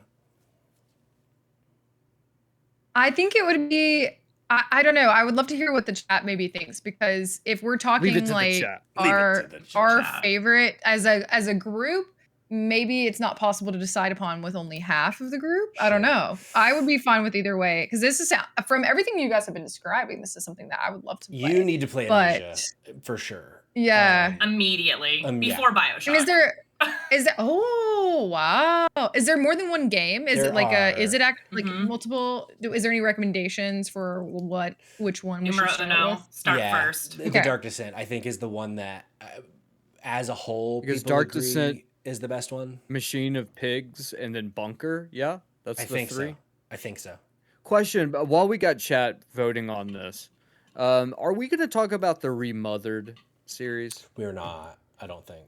Okay, good, because I never played it. I looked it up and it said they had no mommy milkers, and I said, you don't fucking give me a game with the word mother in it, and you don't include mommy milkers, get the fuck out. She says nope. I think for the sake of fair, I think we gave it its flowers. I think we move forward with the Dark Pictures for now, and maybe when we do this in the future, more of us can play Amnesia and we can have more to say about it. Well, I don't think they're even on console though, right? They definitely have they been ported over now? Because that's been the only reason I've not played them, is because up recently I've never had a gaming PC. I'm pretty sure I've always been relegated to consoles. I'm pretty sure I played the Dark Descent on PlayStation. I'm pretty sure, but they're console ported. Yeah. Okay, cool. All right. Well, then I know what I'll be doing this spooky season. That's shitting my pants. More than normal. Let me get out of that. Yeah. I think it is now Juggernaut season. I think it is. There have been I'm sure people are here watching, listening. Like, there are like 6 or 7 massive franchises that you guys have not brought up yet, and we're getting to them. And I want to start with one that just got a name drop a second ago, which is Outlast. Starting that against the Dark Pictures anthology. This is for those of you that don't know, Outlast Team up, baby. is similar to Amnesia, similar to Alien Isolation, where you are put in the shoes of someone who in this game the only tool they have is a camcorder, and so you can, like, with the camcorder, it has, as you can see if you're watching the video, it has the like night vision camcorder type thing. So when you're in like pitch black areas, the only way you can see is by pulling up the camcorder. However, there's batteries, right? So if you don't have your batteries, then you're fucked. And it's very much like you can't really fight back against the big Steve Outlast character. It's just survive and escape, etc. But I do think so. I've played Outlast and I've played parts of Outlast 2, but I haven't played. I didn't finish Outlast 2, I don't think. But I do think in general, I would put Outlast above the Dark Pictures anthology. For like several reasons, but most of it being that this is like true capital H horror compared to, because sometimes with Dark Pictures it can get schlocky, it can get campy by design. Yeah. I think with Outlast, it's very much like it is putting you in the shoes of someone that's going to shit their pants, and it really does a really good job of making you do that. Cayman, would you agree? I saw you shaking your head when I was talking. Well, we're finally getting there. We're finally getting there. Feel like Rutger Hauer in a pair of leather pants right now. Here's the thing. Outlast, I've never played Amnesia, so I can't really say too much. Outlast is, well, I would say both Outlast and Outlast 2 are arguably the two scariest games that I've played. Yeah. They are so fucking scary. And I remember specifically playing Outlast was one of the first games I played on the PlayStation 4. So like it had just kind of come out at that time. So this is the first time we're playing like this game was gorgeous at the time. Lights out, playing Outlast, absolutely petrified, just scared. Here's the thing, Outlast 2 is scary for so many different reasons. And as someone who's an extreme horror guy, and if you've like jumped in the movie chat before in Discord, you've seen me talk about this. Of like, I love movies that fuck you up, and by the end you just feel hollow and dead inside. That game makes you feel hollow and dead inside from literally like the very first scene. Sure. And it does not let up. And I think for that, and for anyone who's like on the fence of like, ooh, maybe I'll play it, maybe I won't, I really advise going and reading about the subject matter beforehand, because there are some things that happen in that game that I am shocked was allowed to show up on consoles. Like PC is a different beast, you know? We got Booby Simulator on PC. Yeah, we so do, like brother. That's fine. That's a real thing. That's a real thing. Jericho sent it to the chat one time, so I know it's real. Of course you did. And I also put it on my wish list. Yeah, you did. Secret Santa comes around. No. But that being said, I do think like these games are horror with a capital H and are terrifying. And this is, I think, a great example of like where we're about to lead for the next few years with horror. Like Amnesia kind of starts it, Outlast I think takes it and runs, and like this is the new wave of horror is really bones baked in and with Outlast. I agree. For the sake of time, would anybody vote against Outlast here? No. Yeah, I don't think this so. This is Outlast. Outlast 2 is one of the scariest, if not the scariest game I've ever played in my whole life. Amazing. Did anyone play the Outlast Trials?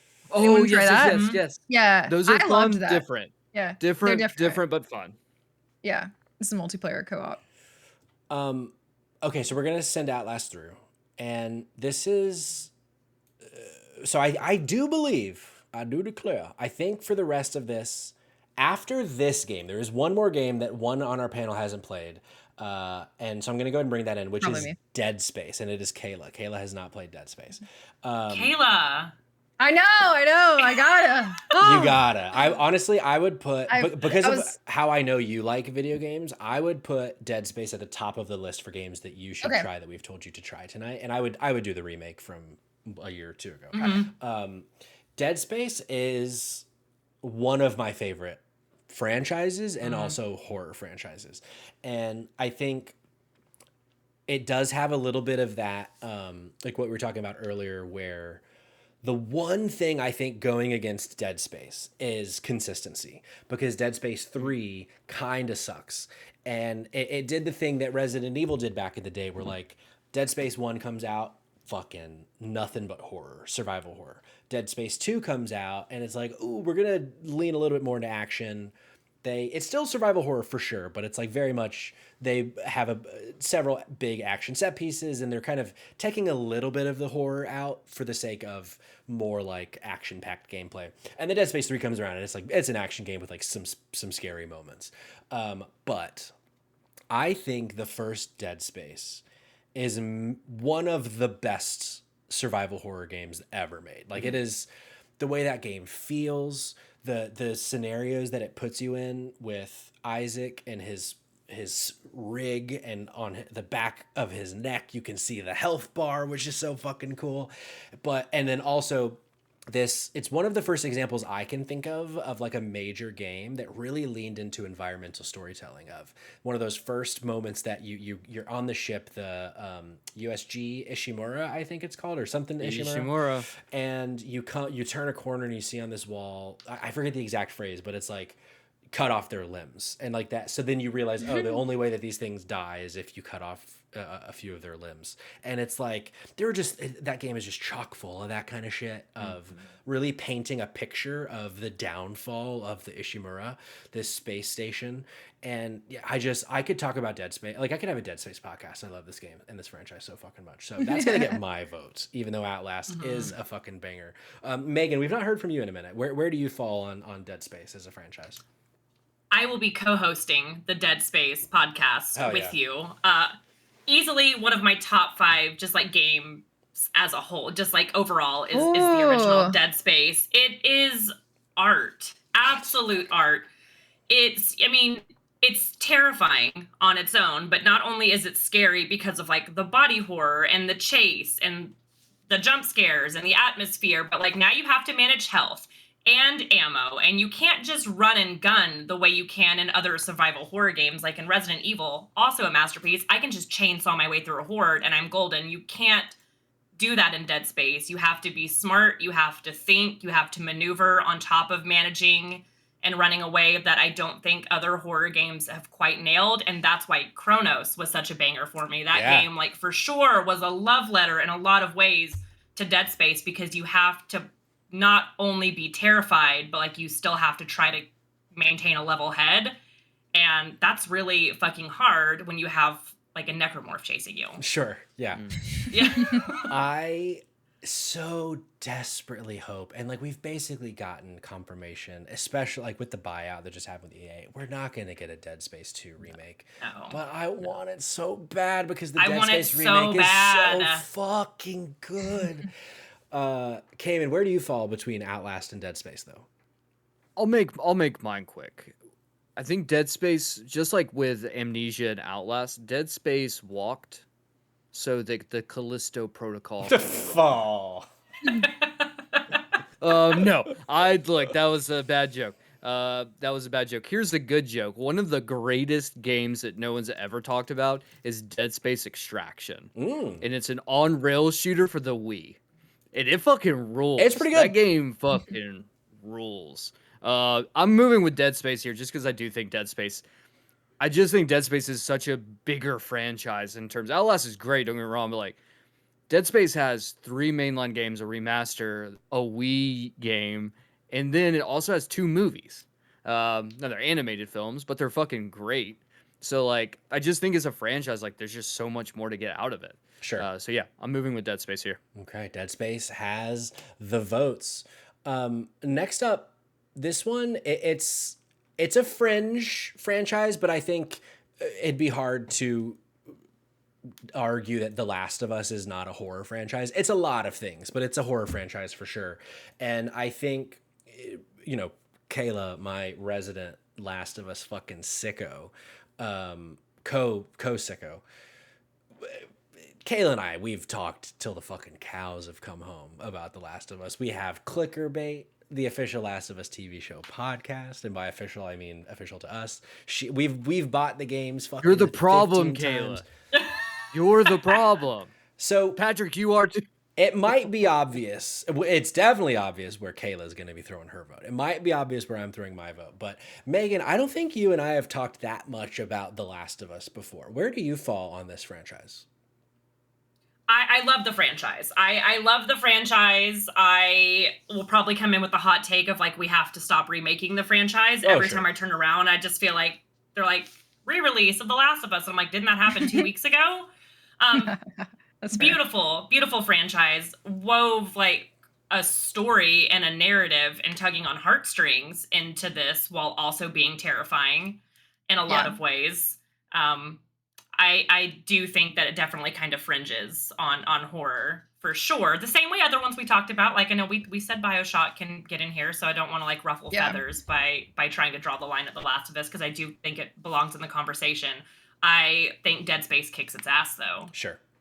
Mm-hmm. Dan in the chat says I don't associate this with horror for some reason, which is shocking to me a little bit, because especially the second game really, I think, leans even more into horror than the first game.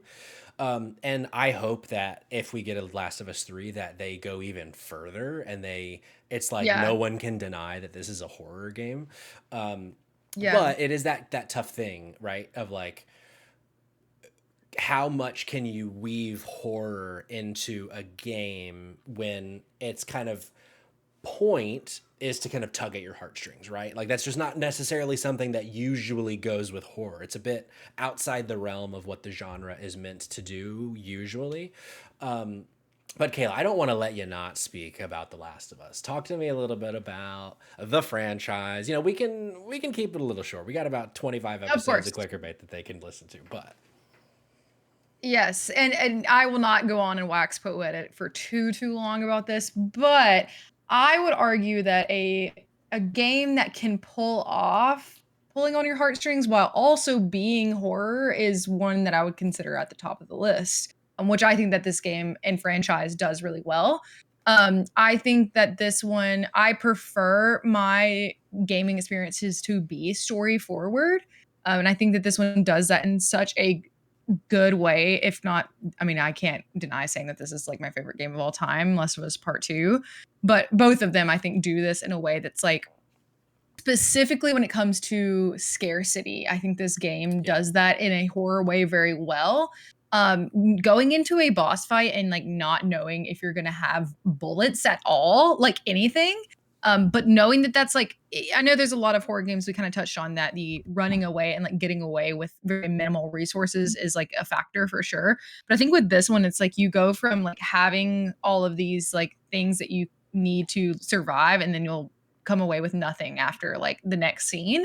And I think that the overall like post-apocalyptic games do have a lot of like horror intersects, but I think this franchise in particular is very heavy-handed with it while also being able to pull off such a story-rich experience. It's interesting because I feel like there's like a maybe not so well kept secret about The Last of Us that if you play it on either like normal or easy, it's not a horror game. It's not a survival horror game. It's still horror-y, but like especially like in certain segments, but because they give you so many resources. But once you throw it on hard or even grounded, that's when it really is like unequivocally, I think, horror and survival horror, especially when now all of a sudden not only are you trudging through this hospital that has been completely overrun with fungus and clickers and all these things, but now you also only have like less than one bullet to do the entire thing with. So they really, I think that is kind of like, in ways, peak horror The Last of Us is when you're playing it on the harder difficulties. But even though The Last of Us is like my favorite franchise, full stop, period, I do think Dead Space is a better horror franchise, and I will throw my vote at Dead Space. And I think it's a bit of a technicality thing, but I think because so much of Dead Space has you living in that anguish of you're on this ship that has been overrun with these necromorphs, and it's so much more claustrophobic, and there's like so many like kind of main things that you would associate with horror that Dead Space does that The Last of Us doesn't, even though I would still go to bat that I think of The Last of Us first as a horror franchise, but I'm gonna go Dead Space for my vote. So we got two. We got Megan with Dead Space, Patrick with Dead Space, Kayla with The Last of Us. Cayman, where do you fall on this? Let me tell you a little story about a film that came out several years ago that no one remembers. It stars one Arnold Schwarzenegger and an Abigail Breslin. I don't know if you guys have ever remembered this film. It's called Maggie. And it was this movie they pitched as, this is a horror film with Arnold Schwarzenegger. And everyone got excited because it's a zombie movie with Arnold Schwarzenegger. Of course, he's going to be just ripping ass, killing everything, just being a badass, you know. What we got instead was like just a very human drama where Arnold Schwarzenegger acts his fucking ass off. And the set dressing is that Abigail Breslin is turning into a zombie. And that is The Last of Us to me. It's a human game with a horror set dressing. Okay. Where Dead Space is a horror game with a horror set dressing. And so for me, my vote goes with the Dead Space. Respect to a Titan, but Dead Space does. Arnold Schwarzenegger, correct. Correct. Yes, it is. Correct. Shout out. That's exactly right. I'm just gonna try to use this episode to try to squeeze in as many deep cuts. Sure. To random. I love it. Horror references. I love it. There's a few ways I can go here. We only have a few left on the list, but And it's like there's a couple that are obvious. Blaster Goblin just brought up one of them, Resident Evil. I don't think I want to bring in Resident Evil yet. I think I am going to bring in what some people, if Vegas was involved, they might have had the highest odds on Silent Hill as being what probably takes the cake tonight. So let's bring in Silent Hill against Dead Space. And I would like to start, if that's okay. So Allowed. Thank you. First time I played, Silent Hill was just like something that just never, for whatever reason growing up, never interested me. Partially because I didn't have a PlayStation until like college. I was always either a Nintendo or an Xbox kid. And I think it was 3 or 4 years ago that I played through 1 and 2, the originals for Spotlight Games. Tuesdays, 8 p.m. Eastern Time on Twitch TV/Spotlight Games Pod. And had such a great time playing through the original versions of Silent Hill 1 and 2. A franchise that until my 30s I had never played. And it was a very affirming moment of like, oh, I get the hype. Like this, even though I was playing the originals as like ROMs or whatever, allegedly. It's like, so it's janky, it's old, clunky, etc. But I like totally get it. And then, but it was the kind of thing where I was like, okay, Silent Hill 2 remake is around the corner. I want to see like, what does this game do in a modern setting? And we with a remake. And the remake of 2 just didn't click for me. And I think I was very surprised by that with how much I liked playing Silent Hill 2 in its original form like a year prior.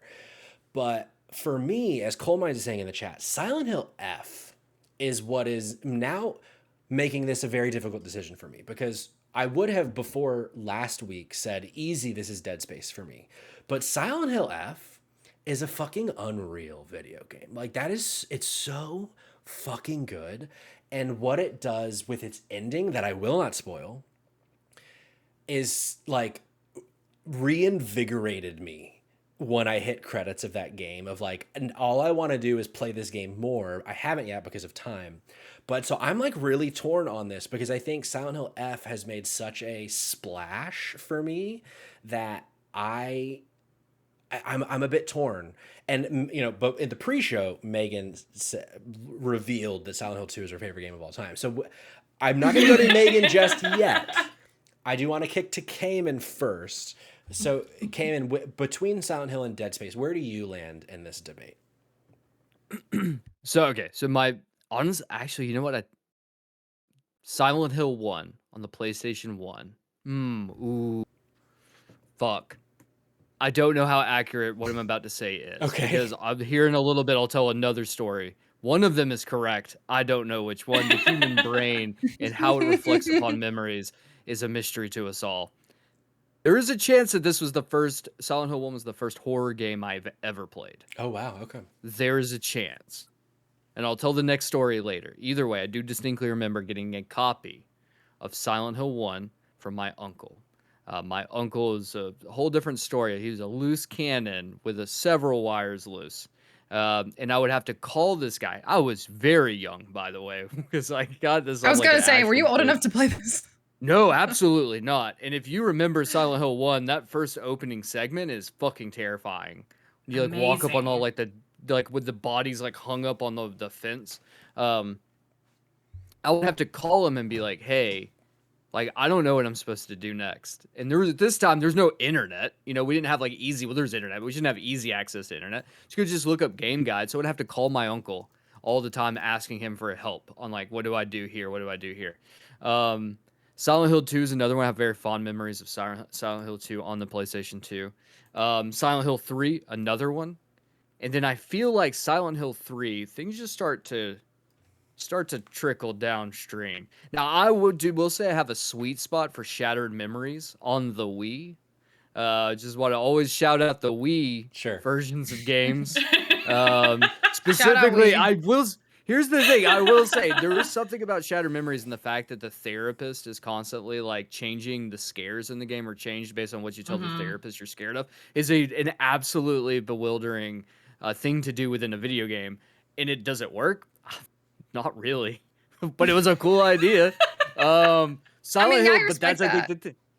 You're right. I expect throw, man. Look, half of my life is just throwing shit out there and hoping it sticks.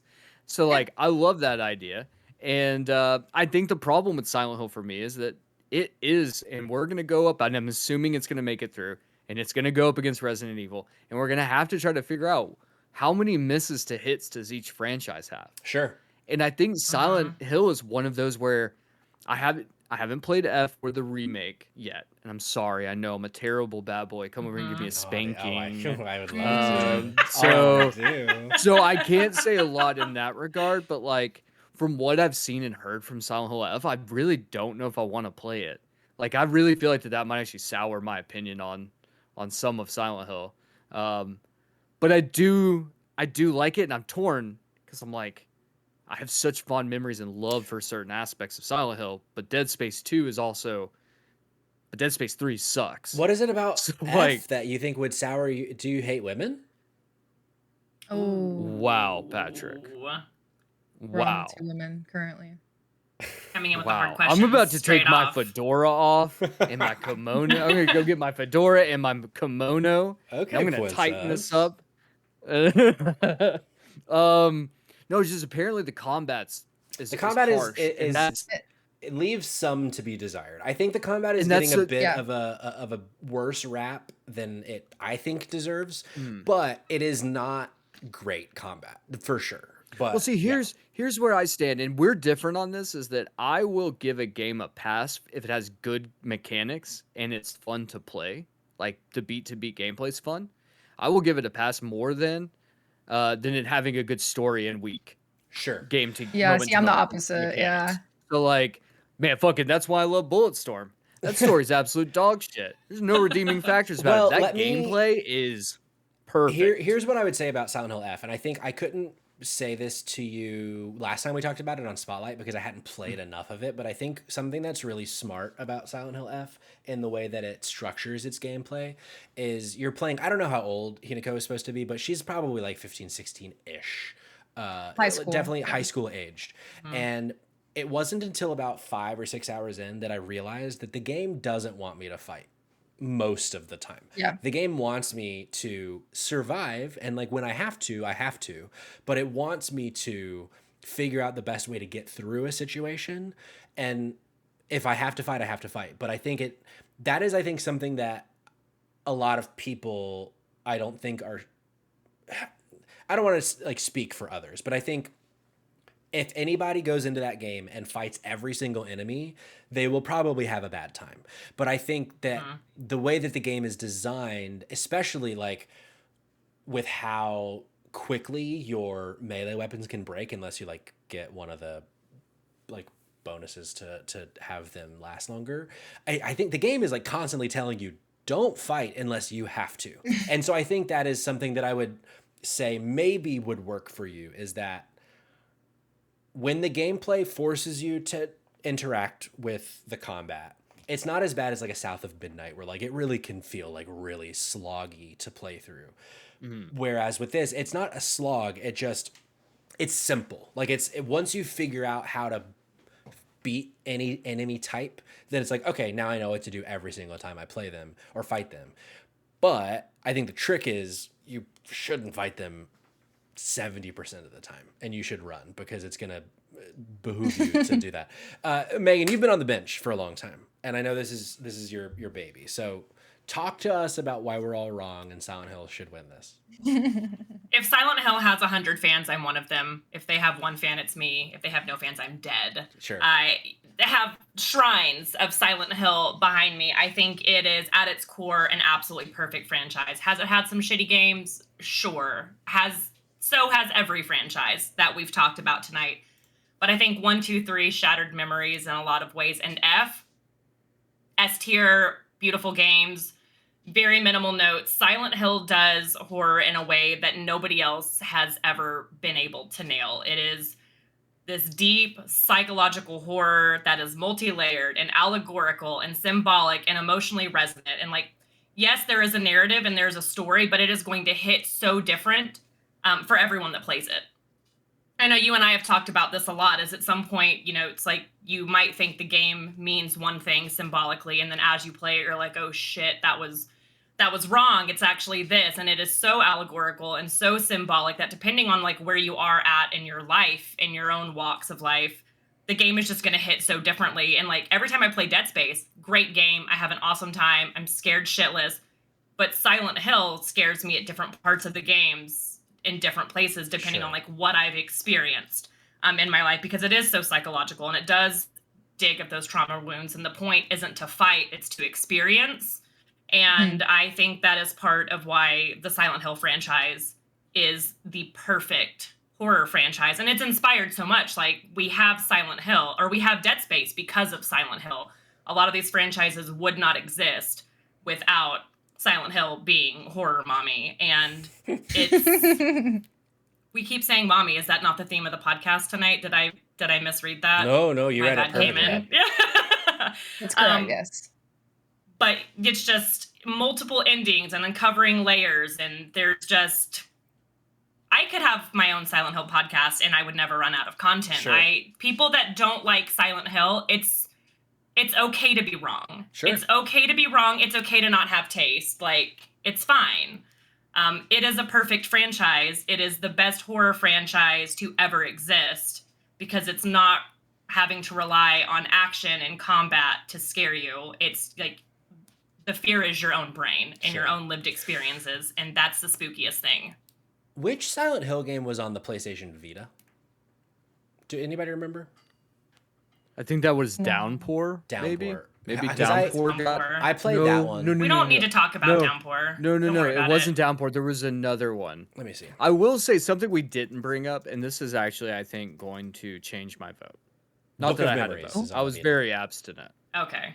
Book of Memories, yeah, thank you. There's a scene in Silent Hill 4, The Room, where there's the keyhole, and you look inside the keyhole and the bunny like, then you like look back in, the bunny's staring at you again, and I'm like, look, even Silent Hill 4, which is ostensibly not a very good video game, has moments of like, yep, there's something here, there's a magic here, you guys just couldn't figure it out. I think that's the one problem I think with Silent Hill for me. And I'm cool with being wrong. I'm wrong a lot. Is like, I do feel like there's so many moments of Silent Hill where I'm like, this exploring the fog-filled town and all these things is such a cool thing. But I feel like when it gets to the combat portion, and I get the whole, ideas to run, try to get away. You don't need to kill everything at all times. But like, I do feel like that's its weakest point, is its actual gameplay. Whereas, like, I think the exploration and the story, and God, that music is absolutely some of the greatest music of any video game franchise of all time. I just do. And so that's where, like, I get kind of hung up, where I'm like, I just don't feel, to me, is like they're as fun to play because I know I'm going to be forced into actual segments where I can't just run past. I can't just get Pyramid Head stuck on a staircase for a couple minutes, Yeah. Like, can't have that moment, but, like, because of that, I think that's where it gets me. It's like, that part, but, I don't know, man. I don't know much of anything. But I am going to try to force some people to watch the Silent Hill movie for an STC episode. You are? So, You sure are. Oh! Kayla, you've been playing Silent Hill F, which you've been talking about over on twitch.tv/JK Games Podcast for Video Game Book Club. Have you played any other Silent Hills, though? I forget. No, actually, I haven't. This is my first ever Silent Hill game, which I am very hot on it. I am probably about halfway through the game, according to like other people's playtimes, and I'm absolutely loving my experience so far and echo everything that Megan said, by it really feeling like the horror is like in your own brain, especially like embodying Hinako, like the main character in this game. We actually, like we mentioned earlier, Patrick forgot, but he's going to be on Monday to talk about the end of the game as we conclude our video game book club on it. So definitely going to add some of the previous games to my list to get to sooner rather than later, because I would love to be more familiar with the franchise, because so far it has really impressed me. Hell yeah. So Cayman, are you voting Dead Space officially or Silent Hill officially? I just want to be a contrarian. So yeah, I'm gonna throw Dead Space in there just to give some spice to this conversation. And then I guess by default, Kayla, you'd be voting Silent Hill because you've played F. Right. Yeah. I want to Correct. throw this one to the chat, and I don't. Ooh. I think Ooh. if Silent Hill loses, maybe it's not the last we've seen of Silent Hill because here's my I'm my out. reason, and I'm not just saying this because of how much I didn't like Silent Hill 2 remake. But Jake is bringing up a great question to count. Yeah. Does PT count for Silent Hill as part of the Silent Hill franchise? I am apt to say that it does because it was I feel like it kind of has to. It has to, right? Like it's part of But the also, lore of Silent Hill. How many of us actually like Kojima? I like the man very much. I mean, that's probably fair. I like him He's by cooler proxy than I because am. I'm just jealous of him. Okay. Sure. I get it. He hasn't aged in 30 years. I think the reason I go Dead Space is not out of disrespect, out of just wanting to be contrarian like Cayman. I think what you were saying about Silent Hill, Megan, of like the story often goes a lot deeper than the surface. I think Dead Space doesn't not do that. Does it go as deep as Silent Hill? No, but I think especially in the first game, like with it dealing with the cult of whatever the name is. I forget the name at the moment because it's been so long. But and like with his relationship with his wife, like it definitely, it's not just run around and shoot things. And I think even though the third game is not very good, I think, as you put it, like so far, no franchise that we've talked about hasn't had at least one game that's not great. So, yeah, I think like, especially because of my experience that I had with the 2 remake, I'm apt to go Dead Space here. So let's see what the chat is saying. It's a clear, easy win for Silent Hill. So all of that to say, it was not worth it because Silent Hill takes the dub. I will say, Thanks, Patrick, chat. I love that you tried to tell us that there's like some deep themes and symbolisms in Dead Space. I tried. And there's a moment a friend of mine and we've been doing this sad boy movie club where we watch just like movies that are sad boy stuff, and we were watching the French Extremity film Titan the other day, and there's like a moment in Titan where like they're all inside like the firehouse, and it's like there's like playing, I think Future Islands is playing, and they're all dancing, and it's all these sweaty dudes dancing with each other, and the room's all pink. And I'm like explaining to him after the film because he fucking hated the movie, and I'm like after the film trying to explain like this themes of like of femininity with men and masculinity and how the crossover. And he just looks at me and he's like, "You're just making shit up at this point." And that's how I felt in that moment, Patrick. Is that you want your way so badly, you'll just lie to us. I don't think so. You'll just straight up lie to us. I feel like maybe Cayman hasn't played Dead Space in a while. Perhaps. Perhaps. But it doesn't matter because Silent Hill got the votes. It did. I'm going to try to win this next one on a technicality. Okay. Because Megan said not a single franchise we've talked about has had nothing but bangers. Ooh. I think there is one franchise in this entire day of this entire podcast that I think is nothing but bangers. And I might get laughed out of the room. But I think Alan Wake, both 1 and 2. I think 1 is like a solid 8 out of 10. And I think 2 is one of the best video games ever made. I think it's one of the best horror games ever made, one of the best survival horror games ever made, and the shit that game achieves in its storytelling, specifically number 2, is so fucking good. And I think while the first Alan Wake does leave some to be desired, because the game came out in like, 2008 or 7 or something like that, the gameplay of that first game is like really cool. Of this whole like, you have to, at the time it was very novel, of you can't damage things until you've shined your flashlight on them long enough to get rid of the darkness, and then you can start taking damage or whatever. But I think this franchise fucking rips, and I think it's all hits, no skips. And so I'm gonna go Alan Wake on this. But I see Cayman in the chat saying American Nightmare as what I assume. Throwing this. is the middle point game that you're trying to make us all forget exists. It's just Because DLC. American Nightmare it was DLC that was released as like a standalone thing, from what I remember. It was released as like, it wasn't just Alan Wake. Then you have like Alan, like, look it up, Patrick. Look it up. We defended Phasmophobia as a franchise due to DLC and patches that were significant. So I feel like if we're gonna defend that, I also don't think American Nightmare is Dead by Daylight. Let me we have to defend Blaster this. Goblin says American Nightmare standalone. What I'm saying is I think what you're trying to pitch us is Alan Wake 1 and 2 are great, which I don't disagree with.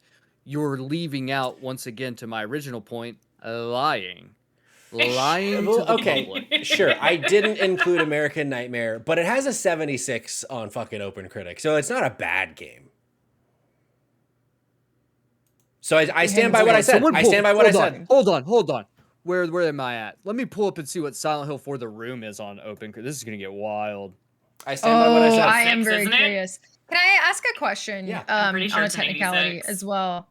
So I know that Remedy also makes Control. Control is a different franchise though, right? Even though it does have now that's a great fucking point. What would you say? That is part of the Alan Wake franchise because it's in the same fucking universe. I would argue that Control is part of the Alan. Yes.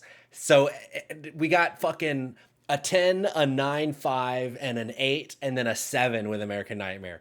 I don't know that we're gonna get better than that with Silent Hill. Okay, folks.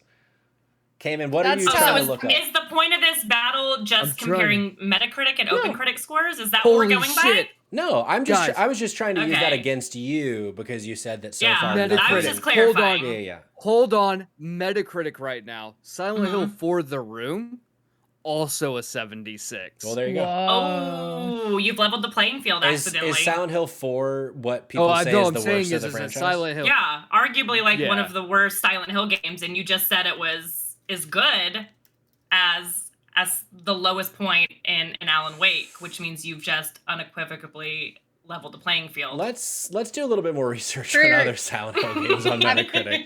I fear you just told a researcher of video games to do more research. Yeah. I fear I did, and I stand by it. Don't look up Downpour. If you look up Downpour, Patrick, I'll boot you off this podcast right now. You're not allowed to look at that. Oh, you mean the one that has a 64 on fucking Metacritic? I'm actually shocked that it's that high. I will also add how about Silent Hill Homecoming with a 70? How about Silent Hill Book of Memories with a 58? How about Silent Hill The Short Message with a 52? Yeah, but when you pull in 1, 2, 3, and F, the math is going to map. How about Silent Hill Revelation 3D as a 16? That's a movie. It's telling me. Never mind. I was going to say, that's not a game, Patrick. You're just making I'm shit just up saying, over there. multiple 70s and below. I fear that my point is no longer moot with Alan Wake. Let me just say. I fear we may have to define what is a franchise, you know? I'm just saying. Because a lot of people, including Blaster Goblin in chat, is this Quantum Break also included in this, since it is technically in the Remedy verse of it all. Okay. But hold on. Jake it is. So that's fair. He brings up a really good point that we haven't talked about Silent Hill Ascension, the interactive experience, in which they had to shut it down because people kept saying "come" too much. Oh yeah, that is true about that. Quantum Break 77, which honestly might make Silent Hill even cooler. I was gonna say, but doesn't that make it more fun? Can you just spam come in Alan Wake? You can't. You can't. I spam come playing Alan Wake. So how about that? Oh, hold on. Someone answer this question, because when we were doing Spotlight earlier this week, Jerica mentioned to me in Silent Hill F, there is a mommy milker boss. Yeah. I wouldn't say it's mommy milkers personally. No. I don't know. It came from Jerica. Yeah, I think Jerica's lying. I fear. You could allude to that it may resemble the mommy milkers, but it's not mommy milkers, but it's not mommy milkers. Yeah. That's right. Yeah. Right in the mommy milker limbo line. I like this. I would ask the question. You can pretend they're mommy milkers. Yeah. I would ask the question at what point are there so many of them that they're no longer mommy milkers and it's just like something else? Then it's just milker. Yeah. Or just like Coal Mine says cysts. I think we could probably just call them cysts. That maybe some of them resemble That's like breasts. the worst. Yeah.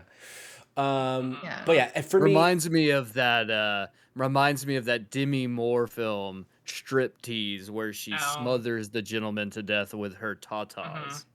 Another deep cut reference for you, Patrick. I love the deep cuts. He's Thank got you so one much. of them. Yep. I am sticking with Alan Wake, which I think is all hits, no skips, personally. Cayman, you've played all these games. Where would you land? I'm going Silent Hill on this one. I love you, Patrick. I do. And I love Alan Wake 2, man. Alan Wake 2 is such a good game. Oh my God, that game is so good. But I do think, if I'm thinking franchise, I am thinking Silent Hill more than I am thinking Alan Wake in that regard. Okay. We might have to go back to the chat again, because I know Megan's going to side with Silent Hill, which is fair. But Kayla, let's go to you. Let's see where you land on this, because you've played... I don't know that you've played the first Alan Wake. I know you played the second Alan Wake. Where's your head at? Yeah. I don't know that I have enough stakes. However, if we do include... Control is one of my favorite video games of all time. And if it is included in this franchise, I would have to go with Alan Wake. I actually haven't finished Alan Wake 2. And I don't know why. Like, I don't know what is not, like... I definitely want to get back to it, but I feel like I've had too many sit-down playthroughs with it. Like, not enough, like... I think I've spread it out a little bit too much, where I've like missed some of the plot like over time, but I did really enjoy what I played. It's definitely difficult in my opinion, like at times. And I would say though, just like, I don't know, that this one's kind of tough for me because I also haven't finished Silent Hill F, which was my first ever Silent Hill game. So that would be tough for me. Blaster Goblin has a good question though. Would you consider Control horror? I would consider maybe it's psychological horror, but not like, I don't know. It's a fringe horror game for sure. Yeah. Like we've talked about a few times tonight. Right. I can't deny the historical impact and the true capital H horror of Silent Hill though. So I actually think I would go Silent Hill. Okay, well, disregard the poll in the chat. I thought she was gonna fucking let us take it in the chat, but I am curious. No, don't fucking break my heart. Fucking just let Silent Hill win. Whatever. Y'all are sleeping on Alan Wake, is all I'm saying. Y'all are sleeping on it. No one said it's not great. It's a great franchise. Incredible franchise. That's better. In terms of horror franchises, Silent Hill. Well, I do fear we are at the last option to dethrone Silent Hill, other than, by bringing in maybe some ones that we've passed already. But it's, we could have saved everybody fucking 2 hours and just said, what's better, Resident Evil or Silent Hill? Because there's never been a podcast that's debated those two fucking franchises. But I fear we are at this point now. Kayla, I know you've played a fair amount of Resident Evil. Talk to me about your experience there. Yes. So I have played Resident Evil 4, the remake. I have played Resident Evil 7, and I've played Resident Evil 8 Village. That's my only 3 experiences. I did also, this is also a franchise that I hopped on late. I did just purchase Resident Evil 2 remake, which I'm very excited. A lot of people have told me that that's their favorite. I absolutely love these games. There is something so like, I know we use the word whimsical to describe Little Nightmares, which is a very much a different franchise and a very different art style. But there's something that like really tickles the like fantasy part of my brain when we talk about Resident Evil. I don't know what it is. Probably more a Village, if anything. But this franchise is so fucking goofy and I love it so much. Sure. Like the main character, you're always some scrub who's just like trying to make it through the world and you're silly. And you have all of these crazy things happening to you. But I do think this one also really has a lot of those like psychological elements that I'm looking for, while also having the like monster of the week type feel at the same time, depending on like which one you're playing. I think all of them have a little bit different experiences. But I'm really excited for, is it Requiem? Requiem, Yeah. I'm really excited for that one. And it's something that like I think about a lot, how much I love these games. So I would personally have to pick Resident Evil over Silent Hill just based on like my experience with the franchise so far and what I've enjoyed. But I would love to hear y'all's thoughts. This is a toe-to-toe. It's toe-to-toe. Cayman, you and I have bonded over Resident Evil since the inception of our friendship with Resident Evil 4 on the Wii, specifically the Wii version. We mentioned again. But I don't remember where you since you're fall correct. when comparing the franchises between Silent Hill and Resident Evil. Which one you lean toward? I'm gonna, I want to go back. Let me tell you another false memory. This is what potentially could have been the first horror game I ever played. And that was, I was at a friend's birthday party. It was a stayover party, and he had a PlayStation. There was a demo disc of Resident Evil where you could play like the first floor of the Spencer Mansion, like on this demo disc. And I remember specifically that opening scene where you walk into the first room, and it's like as the door opens up, and then it's just this like zombie turns and looks at you. I had nightmares for weeks. Yeah, It's did. so Because of scary. that one scene. And when we talk about like all bangers no skips, or all hits no skips, whatever Patrick says, his cute little whatever phrase I he say. uses. This fucking guy. I don't see that there's a lot of misses in the Resident Evil franchise, even though I feel like there's things that obviously we can point out. We can point out Resident Evil Survivor 1 and 2. No one's ever heard of that game before for good reason. But like when I think of the mainline entries, 1 and 2, incredible games. 3 and 4, incredible games. 5, incredible game.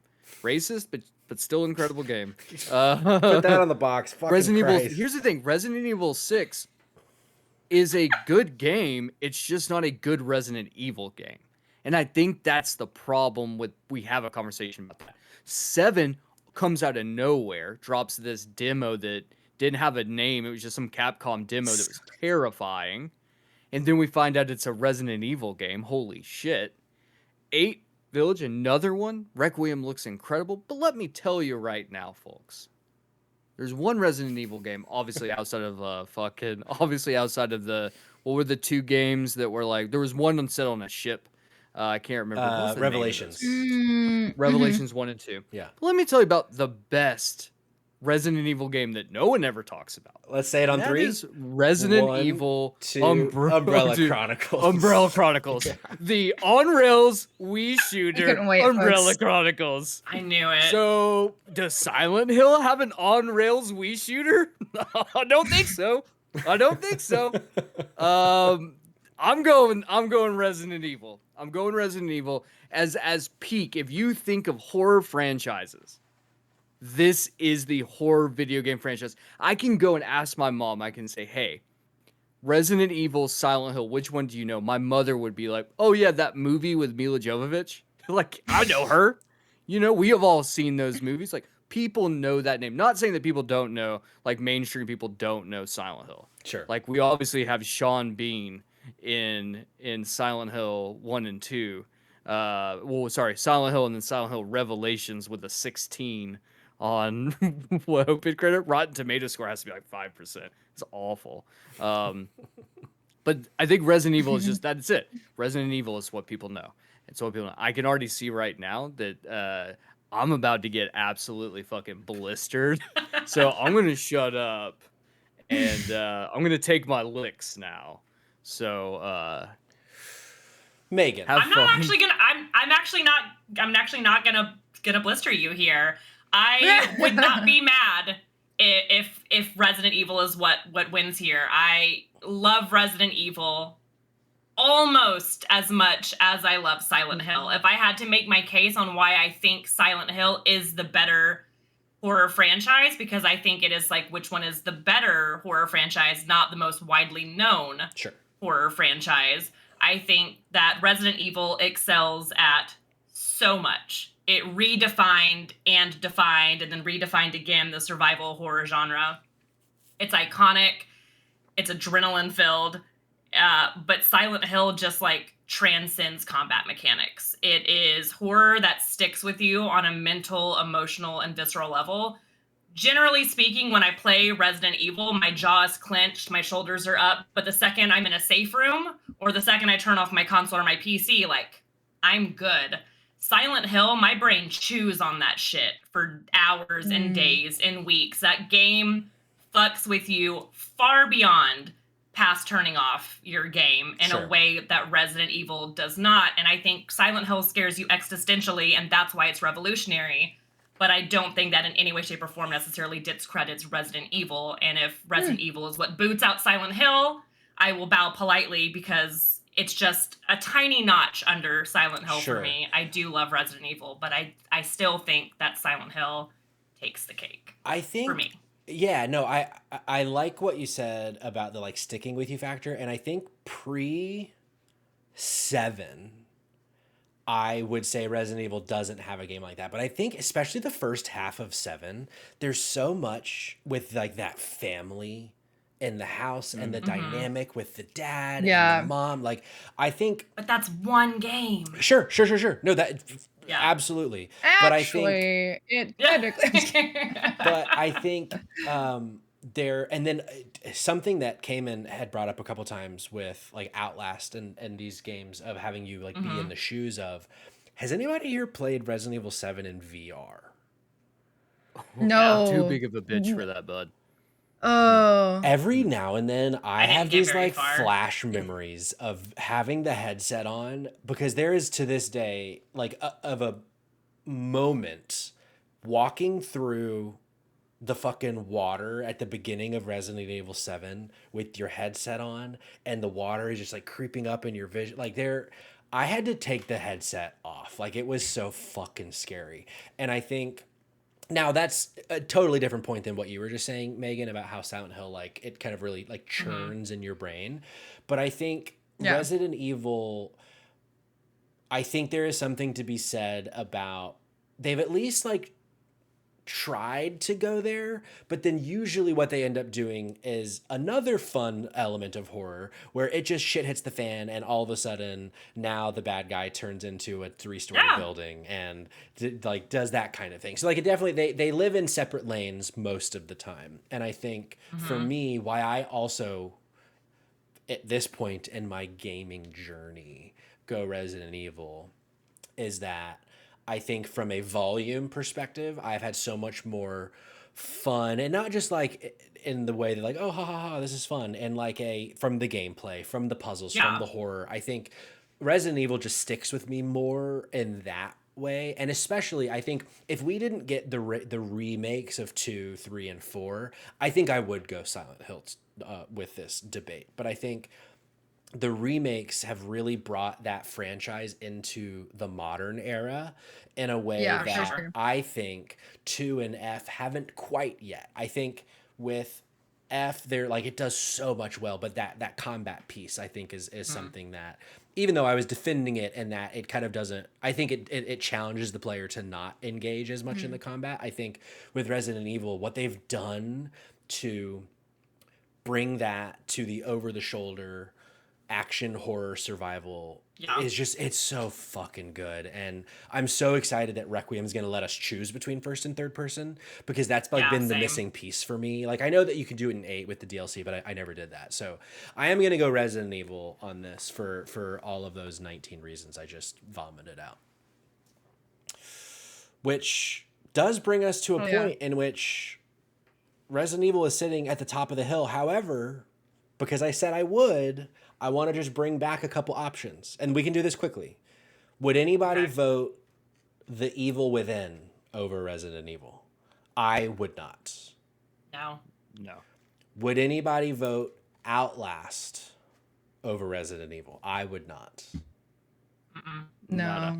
And then finally, Dead Space had a little bit of a run. Would anybody vote Dead Space over Resident Evil? I might. But I don't think I would. I think I was gonna say I might. Can I throw one curveball into the mix? It's another franchise that we didn't talk about tonight, and it's one that I do think is really important because it also has a on-rails Wii shooter. House of the Dead Overkill, the on-rails Wii shooter. There he is. Just saying. Just saying. One more for the road, That's folks. the winner. There it is. Turns out that's the number one horror franchise. You heard it here first. Resident Evil, for now, has been crowned as the winner of the horror franchise battle. W's in the chat for Resident Evil. But also, go play Silent Hill. Go play Alan Wake. Go play fucking Dead Space. So many fucking bangers that we talked about today. Coal Mine's throwing L's in the chat. Goodness gracious. I said throw W's in the chat. Oh my god. Megan, thank you so much for coming on. Thank you for having me. Are you how disappointed so are much you fun. that you didn't get Silent Hill at the top? I'm not. I told you You're I so would close, not though. be set. If anything is going to knock Silent Hill out of the ring, the only franchise I would be okay with knocking it out of the ring is Resident Evil. Okay. I very gracefully will let Silent Hill, for a lot of reasons, slide under Resident Evil. If anything else bumps Silent Hill out of the first spot, I don't know if I think that might have been the end of our friendship. Sure. I think that might have been a deal breaker for me. But I Resident Evil, a worthy defender. I love it. Well, thank you for Amazing. taking the time to join the graceful. show. Kayla, Cayman, whatever. You guys are here all the time. But shout out to the homie, enough. Megan. Kayla and I will be back tomorrow night right here on twitch.tv/dropin/dropout-pod to stream Little Nightmares 3 on launch. Any final words from anybody on the panel before we go our separate ways? I was gonna ask Megan, is there anywhere that you would like to, anything you'd like to plug, anything that you would like to send people to? Sure. I have two podcasts. I have one where it's just kind of getting back into the swing of things a little bit called Clever Ghouls, where you can listen to me wax poetic ad nauseum about horror film analysis. I also have a solo one called Pop Culture Couch, where I use my little neuropsychology background and big nerd yap desires to take different little like pop culture themes and kind of break down these big psychological theories through the lens of pop culture. Most recent one was like, why are Souls games addicting? So you can find me over there too. Amazing. Very cool. Kayla, thank you for teeing up that question. I forgot. I got you. We will be back next week for another episode of Drop In, Drop Out. Until then, thanks for hanging. Thanks for listening. Thanks for watching. We will see you when we see you, or we will see you on another time. Let's wave at the camera. And while I figure out, it's this one, right?